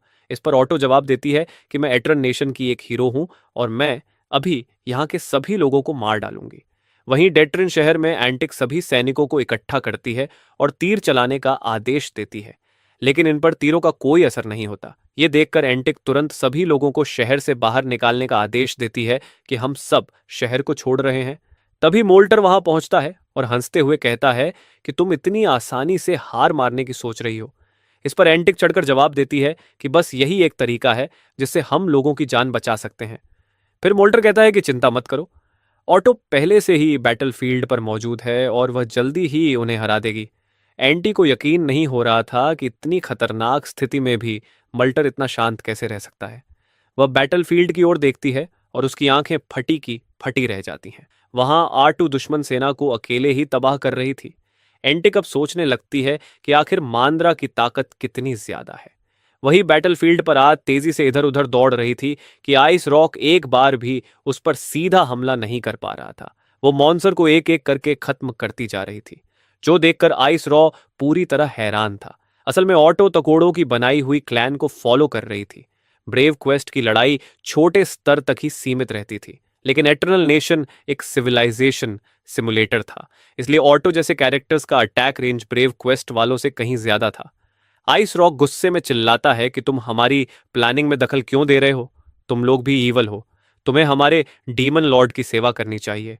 उसकी बात सुनकर आटू कहती है कि एक समय था जब टकड़ुक और मैंने दुनिया पर कब्जा करने के बारे में सोचा था, लेकिन हमने वह आइडिया तुरंत ही रद्द कर दिया क्योंकि वह बहुत ही ज्यादा मेहनत का काम है और हमें रात दिन पेपर वर्क करना पड़ता है। यह सुनकर आइस रॉक पूरी तरह कंफ्यूज हो जाता है। तो ऑटो कहती है कि तुम तो उन आरपीजी कैरेक्टर्स में से हो जिन्हें बनाने वालों ने कभी कोई पेपर बैक स्टोरी देने की जहमत ही नहीं उठाई। और यहाँ आइस रॉक ऑटो की बातों को बिल्कुल समझ नहीं पा रहा था। वो कहता है कि आरपीजी ये आखिर क्या बकवास है। तो ऑटो उसका मजाक उड़ाते हुए कहता है कि तुम्हें याद नहीं है कि कितनी बार तुम गेम के हीरो के साथ मरे हो। तुम्हारा अस्तित्व ही सिर्फ हारने के लिए बना है। वह बड़ी आसानी से आइस रॉक के सारे अटैक को डोज कर रही थी, जैसे यह बस उसके लिए एक गेम हो। वह पूरे गुस्से में उबल रहा था। आटू देखती है कि आइस रॉक अटैक की तैयारी कर रहा है, तो वो सोचती है कि यह कितना बेवकूफ है। मैं इसे बड़ी आसानी से डोज कर लूंगी, लेकिन जैसे ही वह हटने की कोशिश करती है तो पाती है कि उसके पैर जमीन में जम चुके हैं। उसने ट्रिक बिल्कुल भी एक्सपेक्ट नहीं की थी। तभी आइस रॉक अपने कुल्हाड़ी से उस पर अटैक कर देती है, जो सीधा ऑटो को लगती है, जिससे उसके कंधे पर काफी चोट आ जाती है, जो देखकर आइस रॉक बहुत खुश होने लगता है। और अगले ही पल ऑटो गुस्से में इतनी तेजी से काउंटर अटैक करती है कि आइस रॉक समझ नहीं पाता और एक झटके में मारा जाता है। उसके बाद वह तुरंत खुद को हील कर लेती है। वो भी उसके अटैक से काफी गुस्से में होती है और आइस रॉक की स्किल को चेक करती है, क्योंकि उसने उसकी स्किल अब चुरा ली थी। वो ये देखकर चौंक जाती है कि उसका अटैक गारंटेड हिट था, मतलब वो जाकर भी इसे रोक नहीं सकती थी।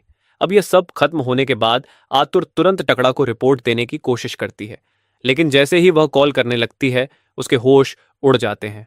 वह देखती है कि मांड्रा के चारों ओर दुश्मनों की विशाल सेनाएं इकट्ठी हो चुकी थीं। वहीं हमें ब्रेव क्वेस्ट का डीमन लॉर्ड दिखाया जाता है।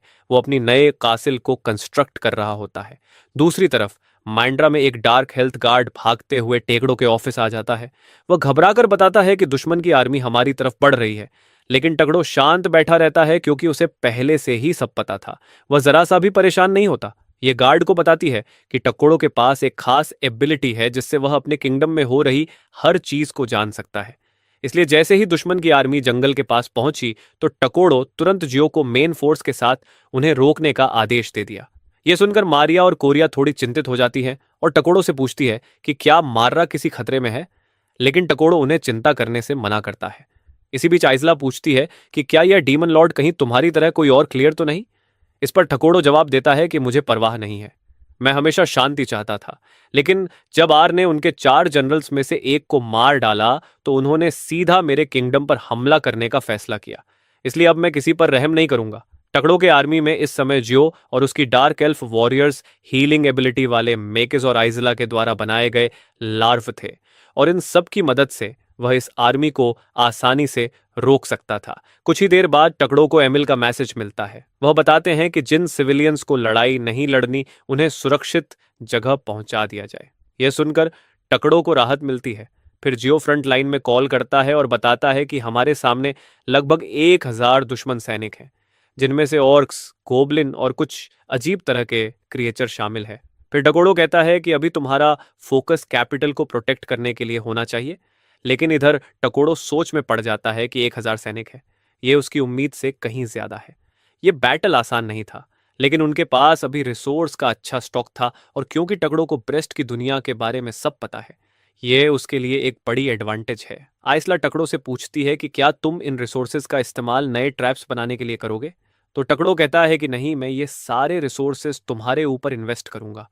तुम्हें जितना हो सके लेवल अप करना होगा ताकि तुम नए स्किल सीख सको। फिर तुम्हारे सामने यह दुश्मन की आर्मी टिक नहीं पाएगी। आइजला टकड़ों की बात सुनकर चौंक जाती है, लेकिन अब सबकी उम्मीद उसी पर टिकी हुई है। वहीं दूर जंगल में डीमन लॉर्ड अपनी आर्मी के साथ आगे बढ़ रहा होता है और टकड़ो आइसला को समझाता है कि ऑटो की फाइट देखकर मुझे अंदाजा हो गया है कि 4 जनरल्स कितने स्ट्रांग हैं। वो लोग तुम्हारे सामने टिक नहीं पाएंगे। आइजला यह सुनकर खुद पर गर्व महसूस करती है कि टकड़ो उस पर इतना भरोसा कर रहा है। फिर वो तुरंत बैटल की तैयारी करने लगती है। उसके बाद जैसे ही आइजला उड़ान भरने वाली होती है तो टकड़ो उसे रोकता है और कहता है, लेकिन ध्यान रहे, इस आरपीजी सिस्टम में बहुत सारी अनफेयर अटैक्स होती हैं। अगर तुम जरा भी लापरवाह होती हो तो यह तुम्हारे लिए एक मुसीबत बन सकती है। आइजला को याद आता है कि ऑटो के साथ भी कुछ ऐसा ही हुआ था। वो उसे हिलाकर वादा करती है कि मैं बहुत सावधान रहूंगी। इसके बाद वह ट्विंस और सिविलियंस को अलविदा कहती है और आगे बढ़ जाती है। दूसरी तरफ घने और भयानक जंगल में 5 डीमन सोल्जर का एक छोटा ग्रुप मनारा की तरफ बढ़ रहा होता है। तो एक नाइट पूछता है कि हम आइस रॉक की ग्रुप से अलग होकर इस डरावनी जगह में क्यों घुस रहे हैं। तो पास चल रहा मेज धीरे से कहता है कि यह फेलमैन का ऑर्डर। मुझे लगता है कि फेलमैन यह मिशन डीमन लॉर्ड से छुपकर कर रहा है और वह जल्दी डीमन लॉर्ड को हराने वाला है। जो सुनकर नाइट चौंक जाता है। मेज आगे कुछ बताने वाला होता है। तभी अचानक से उन्हें कोई आवाज आती है और जब वो उधर देखते हैं तो पेड़ों के बीच से एक ऑर्क निकलता है जिसे काउंटिंग के लिए भेजा गया था। लेकिन उन्हें कुछ गड़बड़ लगता है और वो उसे पास आने से मना करता है, क्योंकि वह सिर्फ ऑर्क सिर से पांव तक धड़कते हुए भयानक उभारों से ढका हुआ है और वो ऑर्क मदद के लिए चिल्लाता है।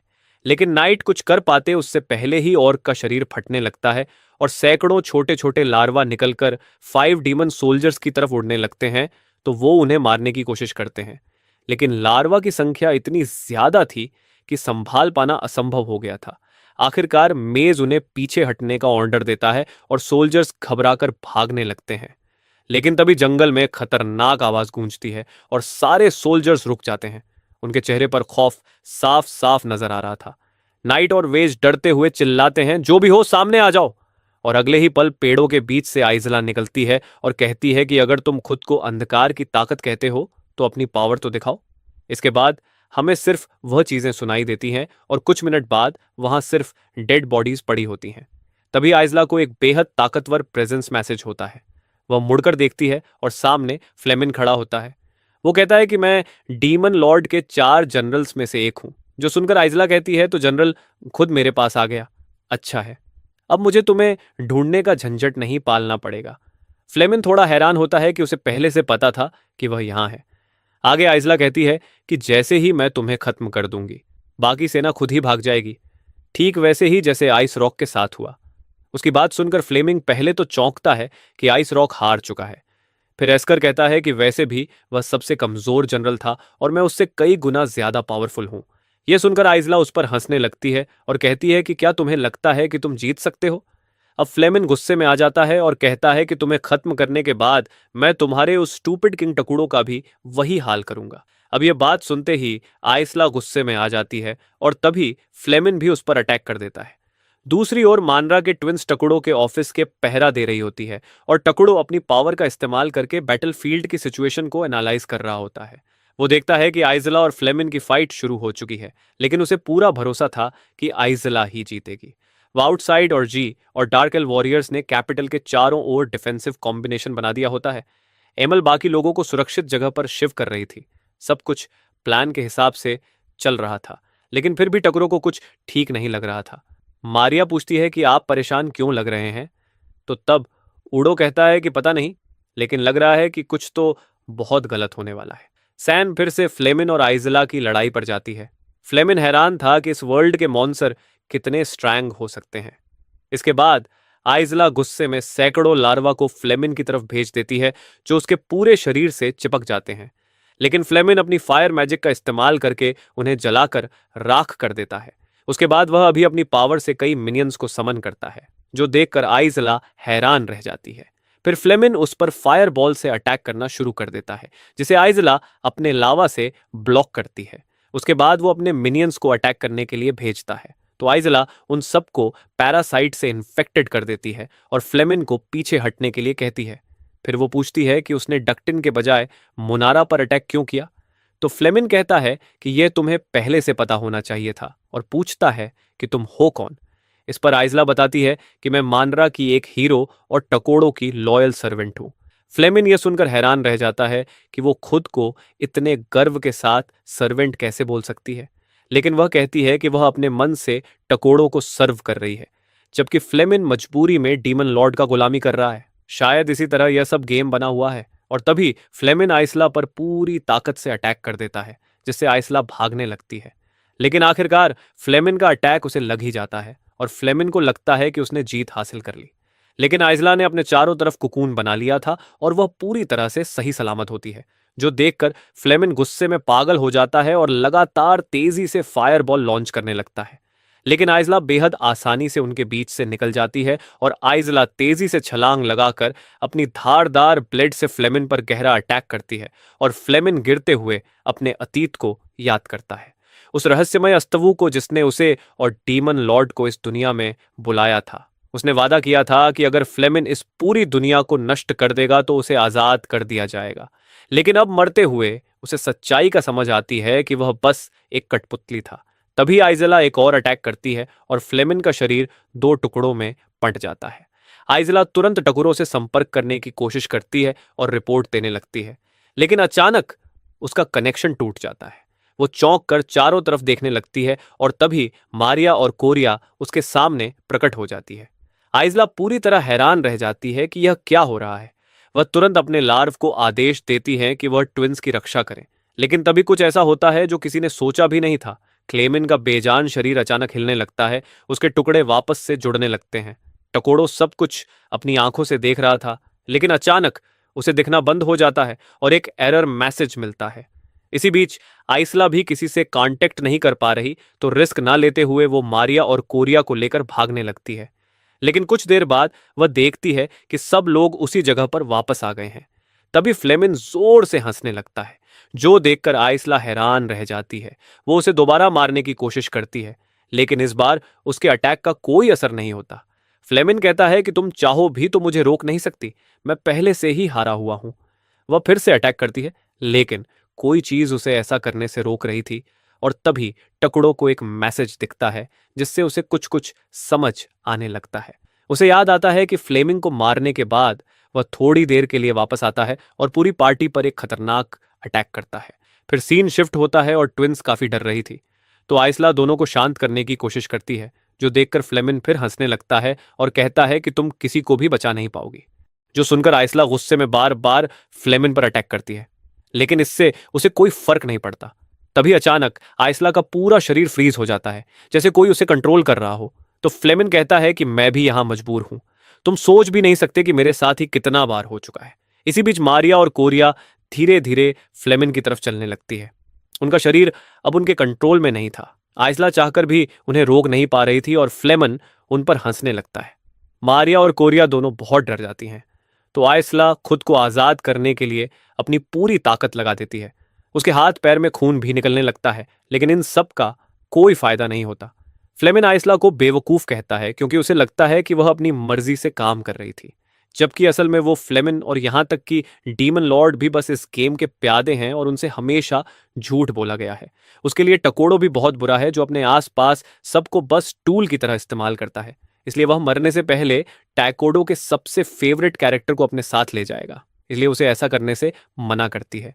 लेकिन फ्लेमिन कहता है कि वह भी कुछ कर नहीं सकता, क्योंकि यह पहले से फिक्स है, और अगले ही पल उसका शरीर ब्लास्ट हो जाता है। मारिया और कोरिया उसके बिल्कुल पास खड़ी, लेकिन वह सही सलामत होती है। आइसला ने उसकी आगे आकर उन्हें बचा लिया था, लेकिन अब वह बुरी तरह से घायल हो चुकी थी। तो मारिया और गोरिया टप्पोड़ो को मदद के लिए कॉल करती है, लेकिन वह उससे कांटेक्ट नहीं कर पाती। उन्हें समझ में नहीं आ रहा था कि क्या करें। तभी आइसला उन्हें रोकती है और कहती है कि अब मेरे पास ज्यादा वक्त नहीं बचा है। तो वह दोनों आइसला की इस हालत के लिए खुद को दोष देने लगती हैं। तो आइसला मारिया और कोरिया को भरोसा दिलाती है कि उनकी कोई गलती नहीं है, लेकिन ट्विंस यह मानने को तैयार नहीं थी। वो आइसला से कहती हैं कि उन्हें भी उसके साथ मरने दे। तो आइसला उन्हें ध्यान देने को कहती है, क्योंकि उसके पास उन्हें देने के लिए कुछ भी नहीं था, और यह जानते हुए कि मारिया और कोरिया पहले ही अपनी मां के शरीर को खाने के बाद क्रोमोटाइज हो चुकी हैं। वह अपने हाथ से अपना दिल बाहर निकालती है और ट्विंस से कहती है कि इसे खा ले और उसके खातिर जिंदा रहे। मारिया और गोरिया फूट फूट कर रोने लगती है और ऐसा करने से मना कर देती हैं, लेकिन आइसला समझाती है कि उसका दिल खाने से उसकी सारी स्किल उन्हें फिर मिल जाएगी। उधर डेटन में ऑटो डीमन आर्मी से निपट रही थी, लेकिन वो थोड़ा इरिटेटेड हो जाती है क्योंकि मल्टर अब तक उसका पीछा कर रहा था। वो उससे कहती है कि तुम शहर जाकर मेरा इंतजार कर सकते हो, लेकिन मल्टर कहता है कि टैकोडो ने मुझे साथ रहने का ऑर्डर दिया था। तभी और भी मॉन्स्टर प्रकट हो जाते हैं और ऑटो गुस्से में आ जाती है। वो उन्हें भी तुरंत मार देती है, लेकिन अगले ही पल उसे एक नोटिफिकेशन मिलता है जो देखकर वो गुस्से में चिल्ला उठती है। तो मोल्टर सबको नीचे झुकने को कहता है। कुछ देर बाद आड़ू थोड़ा शांत होती है, तो मोल्टर पूछता है कि क्या हुआ है। इस पर ऑटो बताती है कि आइसला मर चुकी है। उधर टकड़ो आइसला की मौत को लेकर अब भी शॉक में होता है। वह आइसला से दोबारा कांटेक्ट करने की कोशिश करता है, लेकिन इस बार उसे मैसेज मिलता है कि आइसला अब एग्जिस्ट नहीं करती। ये पढ़कर वह घुटनों के बल गिर पड़ता है। उसे समझ में आ जाता है कि गेम की तरह ही यहां भी आइसला ने अपने पावर दूसरे में ट्रांसफॉर्म कर दी है। वहीं मारिया और कोरिया आइसला का दिल खा लेती हैं और अब उन्हें आइसला की पावर्स और उसका हीरो टाइटल मिल जाता है। लेकिन वो ये सब पाकर बिल्कुल भी खुश नहीं थी। इधर अब कम्युनिकेशन लाइंस भी ठीक से काम करने लगती है और टक्को तुरंत ऑटो को सारी चीजें समझ आता है। ऑटो को ठीक से तो कुछ समझ में नहीं आता, लेकिन इस इमरजेंसी के समय ऑटो तुरंत मनारा लौटना चाहती थी, लेकिन टकड़ो उसे रोकता है। वो बताता है कि ट्विंस अब भी जिंदा है और आइसला की वजह से अब वो दोनों हीरोज बन चुकी हैं। इस वक्त वो दोनों बदला लेने के लिए सीधा दुश्मनों की ओर बढ़ रही हैं और टकड़ो की ऑर्डर्स भी नहीं मान रही। इसलिए वह चाहता है कि ऑटो उन्हें जाकर वापस लाए, लेकिन ऑटो को उसे अकेला छोड़कर जाना भी ठीक नहीं लगता। लेकिन फिर उसे जाना ही पड़ता है क्योंकि वह टकोरो की बात नहीं डाल सकती थी। उधर डीमन डिफेंसिव लाइन पर कोरिया अकेली विन डीमन जनरल के पास पहुंचती है, तो जनरल पहले तो उसे देखकर मजाक उड़ाती है कि इतनी लापरवाही से एक बच्ची यहां घुस आई है। लेकिन जैसे ही वह उसे मारने का आदेश देने लगती है, कोरिया अपनी आंखें खोलती है और अपनी नई शक्ति एक्टिवेट करती है। वहीं मारिया उनके सामने पागलों की तरह नाचने लगती है और बड़बड़ा रही होती है कि पूरी दुनिया उससे नफरत करती है। जनरली ये देखकर समझ नहीं पाते कि सामने हो क्या रहा है। उधर कोरिया के सामने खड़े सारे मॉन्स्टर अचानक दर्द से चीखने लगते हैं, जो जनरल बिना देर किए उसे खत्म करने के लिए कर्ड विंड अटैक कर देती है। लेकिन कोरिया पर उसका बिल्कुल भी असर नहीं होता, और उल्टा जैसे ही कोरिया अपनी नजर जनरल से मिलती है, उसकी त्वचा हड्डियों से अलग होने लगती है और कुछ ही मिनटों में विंड डीमन जनरल का चेहरा पूरी तरह पिघल जाता है और उसकी मौत हो जाती है। उधर मारिया अर्थ डीमन जनरल के सामने होती है और इससे पहले कि वह अपने मैजिक आयरन सूट से अटैक कर पाता, मारिया उसे अपने पावर से बंद कर देती है, जिससे वह वहीं गिर जाता है। इसके बाद मारिया अपना मुंह बंद करती है। फिर वह धीरे धीरे अर्थ जनरल के सामने आ जाती है और उसे भी खत्म कर देती है, और यहाँ सभी को खत्म करने के बाद वह दोनों साथ में वहां से जाने लगती हैं।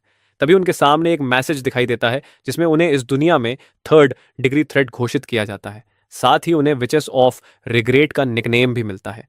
इसी बीच इस दुनिया का एक और प्लेयर सामने आता है। उसे हैरानी होती है कि इतनी नाजुक दिखने वाली 2 बच्चियां उसकी जितनी ही पावरफुल है। वो ठान लेता है कि अब वो पूरी दुनिया को खत्म कर देगा, तभी उसे आज़ादी मिलेगी। लड़ाई शुरू करने से पहले वह आदमी ट्विन से पूछता है कि क्या वह गॉड पर यकीन करती है। इस पर वह कहती है कि ऐसा कुछ भी नहीं है। इस जवाब पर डीमन लॉर्ड तुरंत अपने चारों ओर एक शक्तिशाली बैरियर बना लेता है। लेकिन हैरान कर देने वाली बात यह होती है कि ट्विंस उसे पल भवर में तोड़ देती है। वो यह देखकर दंग रह जाता है, क्योंकि उस बैरियर को सिर्फ चूजन हीरो ही तोड़ सकता था, और उसके गॉड से हुए समझौते के अनुसार इस दुनिया में ऐसा कोई हीरो होना ही नहीं चाहिए था। वही ट्विन से चुपचाप आगे बढ़ रही तो गुस्से में डीमन लॉर्ड बीस्ट का रूप ले लेता है और सैकड़ों तलवार से उन पर अटैक कर देता है। लेकिन मारिया जरा भी नहीं घबराती। वो बिना मेहनत किए हर तलवार को हवा में रोक देती है और गोरिया अपनी मैजिक से उसे जमीन के अंदर धंसा देती है। फिर दोनों जमीन पर पड़ी तलवार उठाती है और मिलकर उस पर अटैक कर देती है। डीमोलॉर्ड पलटवार करने की कोशिश करता है, लेकिन कोरिया सिर्फ एक ही बार में उसका बायां हाथ काट देती है, जिससे उसका आधा शरीर चूर चूर हो जाता है। लेकिन इतनी बुरी हालत में भी वो हार मानने से इनकार कर देती है, क्योंकि उसे किसी भी हालत में अपनी जिंदगी चाहिए। ट्विंस उसकी इस हालत पर हंसने लगती है और उसका मजाक उड़ाती है। कोरिया कहती है कि कोई तुम्हें बचाने नहीं आएगा, लेकिन तभी अचानक चमन लॉर्ड के जख्म भर जाते हैं और वह पूरी तरह से ठीक हो जाता है और गॉड को शुक्रिया कहता है, और तभी उसका शरीर बीच में से दो टुकड़े में कट जाता है। यह अटैक किसी और ने किया होता है। ट्विंस गुस्से में उसकी ओर मुड़ वो पूछती है कि वो उनके बीच में दखल क्यों दे रहा है। तो वो कहता है कि उसे लगा शायद उन्हें मदद की ज़रूरत है। तो कोरिया कहती है कि हमें मदद की ज़रूरत नहीं है। इस पर वो आदमी हाथ उठाकर कहता है कि उसका उनसे लड़ने का कोई इरादा नहीं है। वैसे भी वह दोनों उसे कभी हरा नहीं सकती है क्योंकि उनका लेवल अभी बहुत कम है। यह सुनकर ट्विस उसे घूरती रह जाती है। फिर वो दोनों उस पर अटैक करने जाती हैं, लेकिन अटैक करने से पहले ही अचानक ऑटो आ जाती है और उनके पैर को जमा देती है। वो उन्हें बताती है कि टपोर चाहता है कि वह लोग वापस ले जाएं क्योंकि उनका मिशन पूरा हो चुका है, लेकिन ट्विन से जाने से पहले मना कर देती है। लेकिन ऑटो साफ शब्दों में याद दिलाती है कि वो टकड़ों के आदेश को मना नहीं कर सकती, लेकिन फिर भी वह दोनों उसकी बात नहीं मानती है। उन्हें बस आइसला का बदला लेना था। यह सुनकर राटो उन्हें सबक सिखाने का डिसाइड करती है, लेकिन वह दोनों याद दिलाती है कि एक बार टकट्टो ने खुद कहा था कि वह जो चाहे कर सकती है, और उसी पल उन्हें एहसास होता है कि वह टकट्टो के खिलाफ नहीं जा सकते हैं और वह अपने हथियार नीचे रख देती है। फिर वो ऑटो से माफ़ी मांगती है तो आटू भी उन्हें माफ़ कर देती है। फिर वो ऑटो से माफ़ी मांगती है और आटू भी उन्हें माफ़ कर देती है। वही वो रहस्यमय आदमी भी माफ़ी मांगता है और तुरंत गायब हो जाता है। उसे जाते हुए ऑटू नोटिस करती है कि वह स्कूल यूनिफॉर्म पहने हुए था और शायद वह वही शख्स है जिस पर टपुर को शक था। उसके बाद ट्विंस ऑटो से पूछती है कि क्या आइसला को दोबारा जिंदा किया जा सकता है। इस पर ऑटो दुखी होकर कहती है कि यह नामुमकिन है। यह सुनकर दोनों बहनें फूट फूट कर रो पड़ती हैं। फिर ऑटो टकोड़ों को रिपोर्ट भेजती है और बताती है कि वह वापस आ रहे हैं। तभी टकोड़ों को समझ आता है कि इस दुनिया में 4X स्ट्रेटजी गेम के मैकेनिक्स भी लागू हैं और दुश्मन भी अपने RPG सिस्टम का इस्तेमाल कर रहे हैं। मतलब कहीं से भी नई मुसीबत आ सकती है। दूसरी ओर वो रहस्यमयी आदमी थकान के कारण घुटनों के बल गिर जाता है। आर2 और ट्विंस को याद करके उसके हाथ कांप रहे होते हैं। वो उस गॉड को कोसता है जिसने उसे इस दुनिया में लाकर फंसा दिया। उसने कहा था कि दो खूबसूरत लड़कियां खतरे में हैं और तुम्हें बस उन्हें बचाना है, लेकिन असलियत में तो ये लड़कियां राक्षसों से कम नहीं थी। तभी उसके पास एक लड़की आती है जो उसकी स्लेव होती है। वो कहती है कि गॉड ने उसे इस दुनिया में गलती से लाने के लिए माफी मांगी है, लेकिन उस लड़की का मानना था कि यह जानबूझकर किया गया है। आखिरकार उसी गॉड की वजह से वो टग्गुन से टकराया और यहां आ गया था, और यहां उसे बस एक अच्छी चीज लगी, जो कि है उसकी प्यारी स्लिप। तभी अचानक से एक विशाल मॉन्स्टर उनके पीछे प्रकट होता है, लेकिन वह बंदा बड़े ही आसानी से उसे काटकर टुकड़े टुकड़े कर देता है। उसकी एक जबरदस्त स्ट्रेंथ उसी गॉड ने दी थी जिससे वह नफरत करता है। उसकी स्लेव उसकी ताकत देखकर दंग रह जाती है और फिर वह दोनों आगे बढ़ते हैं। इसी दौरान पाराकिनो 19वीं बार जन्म लेती है और सामने खड़ी प्रीस्ट पूरी तरह हैरान रह जाती है क्योंकि उसने उसके शरीर को पूरी तरह राख कर दिया था। यहां तक कि उसे शक्तिशाली मैजिक से भी सील कर दिया गया था। फिर भी वह नहीं हार रही थी, जैसा कुछ हुआ ही ना हो। लेकिन प्रीस्ट भी उसे हराने का ठान लेती है। तभी कोई कटोरे में एक डाइस डालता है और अगले ही पल प्रीस्ट घुटनों के बल गिर जाती है, जो देखकर अराकीनो हैरान रह जाती है। लेकिन फिर वो उसका मजाक उड़ाने लगती है। उसके बाद वो आसमान की ओर देखती है और डाइस मास्टर को शुक्रिया कहती है। वहीं दूसरी ओर टकड़ो बहुत परेशान था। उसे समझ में आता है कि अब अगर वह जरा सी भी गलती करेगा तो अगली बार उनकी पूरी किंगडम का सफाया हो जाएगा। गुस्से में वह जमीन पर पंच मार, जिससे जमीन फट जाती है और वह नीचे गिर जाता है। तभी उसे एहसास होता है कि वह कितना पावरफुल है। फिर उसे टेस्ट करने के लिए वह पास के पेड़ों को ही पंच में गिरा देता है। उसे खुद पर गुस्सा आने लगता है क्योंकि अगर वह पहले ही अपनी शक्ति को समझ लेता तो शायद आइसला आज जिंदा होती, और शाम आटू और बाकी सबके मिशन से लौटते ही एक मीटिंग बुलाई जाती है। सबको लगता है कि ट्विंस को कठोर सजा मिलेगी, मगर टकुड़ो कहता है कि ट्विंस को किसी भी तरह की सजा नहीं दी जाएगी। टोस का विरोध करती है तो टकड़ो सबके सामने सर झुकाकर माफी मांगता है। आतू और डार्क एल्स यह देखकर पूरी तरह हैरान रह जाते हैं। इसके बाद टकोड़ो घोषणा करता है कि इसलाह को वापस लाया जाएगा। ऑटो तुरंत कहती है कि असंभव है, लेकिन टकोड़ो मानने को तैयार नहीं था। वो कहता है कि अगर यह दुनिया सच में एड्रेनल नेशन सिस्टम पर चलती है तो वो ऐसा कर सकते हैं। ऑटो उसे समझाती है कि ऐसा करने का मतलब होगा पूरी दुनिया को फिर से लिखना, और अगर उसने रास्ता चुना तो पूरी दुनिया उसके खिलाफ हो जाएगी। मगर टकरो कहता है कि उसे किसी का भी परवाह नहीं है। जो भी उनके रास्ते में आएगा वह खुद उसे मार देगा। रात को टकरो आगे की प्लानिंग कर रहा होता है। वहीं डार्केल्स आइसला का एक छोटा सा अंतिम संस्कार करते हैं। सभी लोग बहुत दुखी थे। तभी टंस कहती है कि दुखी मत हो, क्योंकि टकड़ों ने खुद वादा किया है कि आइसला को वापस लाया जाएगा। लेकिन फिर भी सभी बहुत डरे हुए थे। उन्हें टकड़ों पर शक हो रहा था कि वह ऐसा कर भी पाएंगे या नहीं। वहीं टकड़ों झाड़ियों में छुपकर सब देख रहा होता है। तभी टीस दोबारा कहती है कि इन टकड़ों पर यकीन करो, हमें उन पर शक नहीं करना चाहिए। उनकी बातें सुनकर सभी काफी मोटिवेट हो जाते हैं और टकड़ों को उन पर गर्व होता है। अगले दिन आर्यो टकड़ों के पास जाती है और पूरी तरह से हैरान रह जाती है। टकड़ो बहुत दुखी था और ट्विंस उसे संभाल रही थी। टकड़ो कहता है कि कल उसने सबको डरा दिया था, तो ट्विंस कहती है कि सब ठीक है और उसे इतना परेशान होने की जरूरत नहीं है। जो सुनकर टकड़ो अपनी आंखें पहुंचकर गहरी सांस लेता है और घोषणा करता है कि जो लोग उस पर भरोसा करते हैं वह उन्हें कभी निराश नहीं करेगा। जो सुनकर ऑटू और बाकी सब इमोशनल हो जाते हैं और अंत तक उसका साथ देने का वादा करते हैं।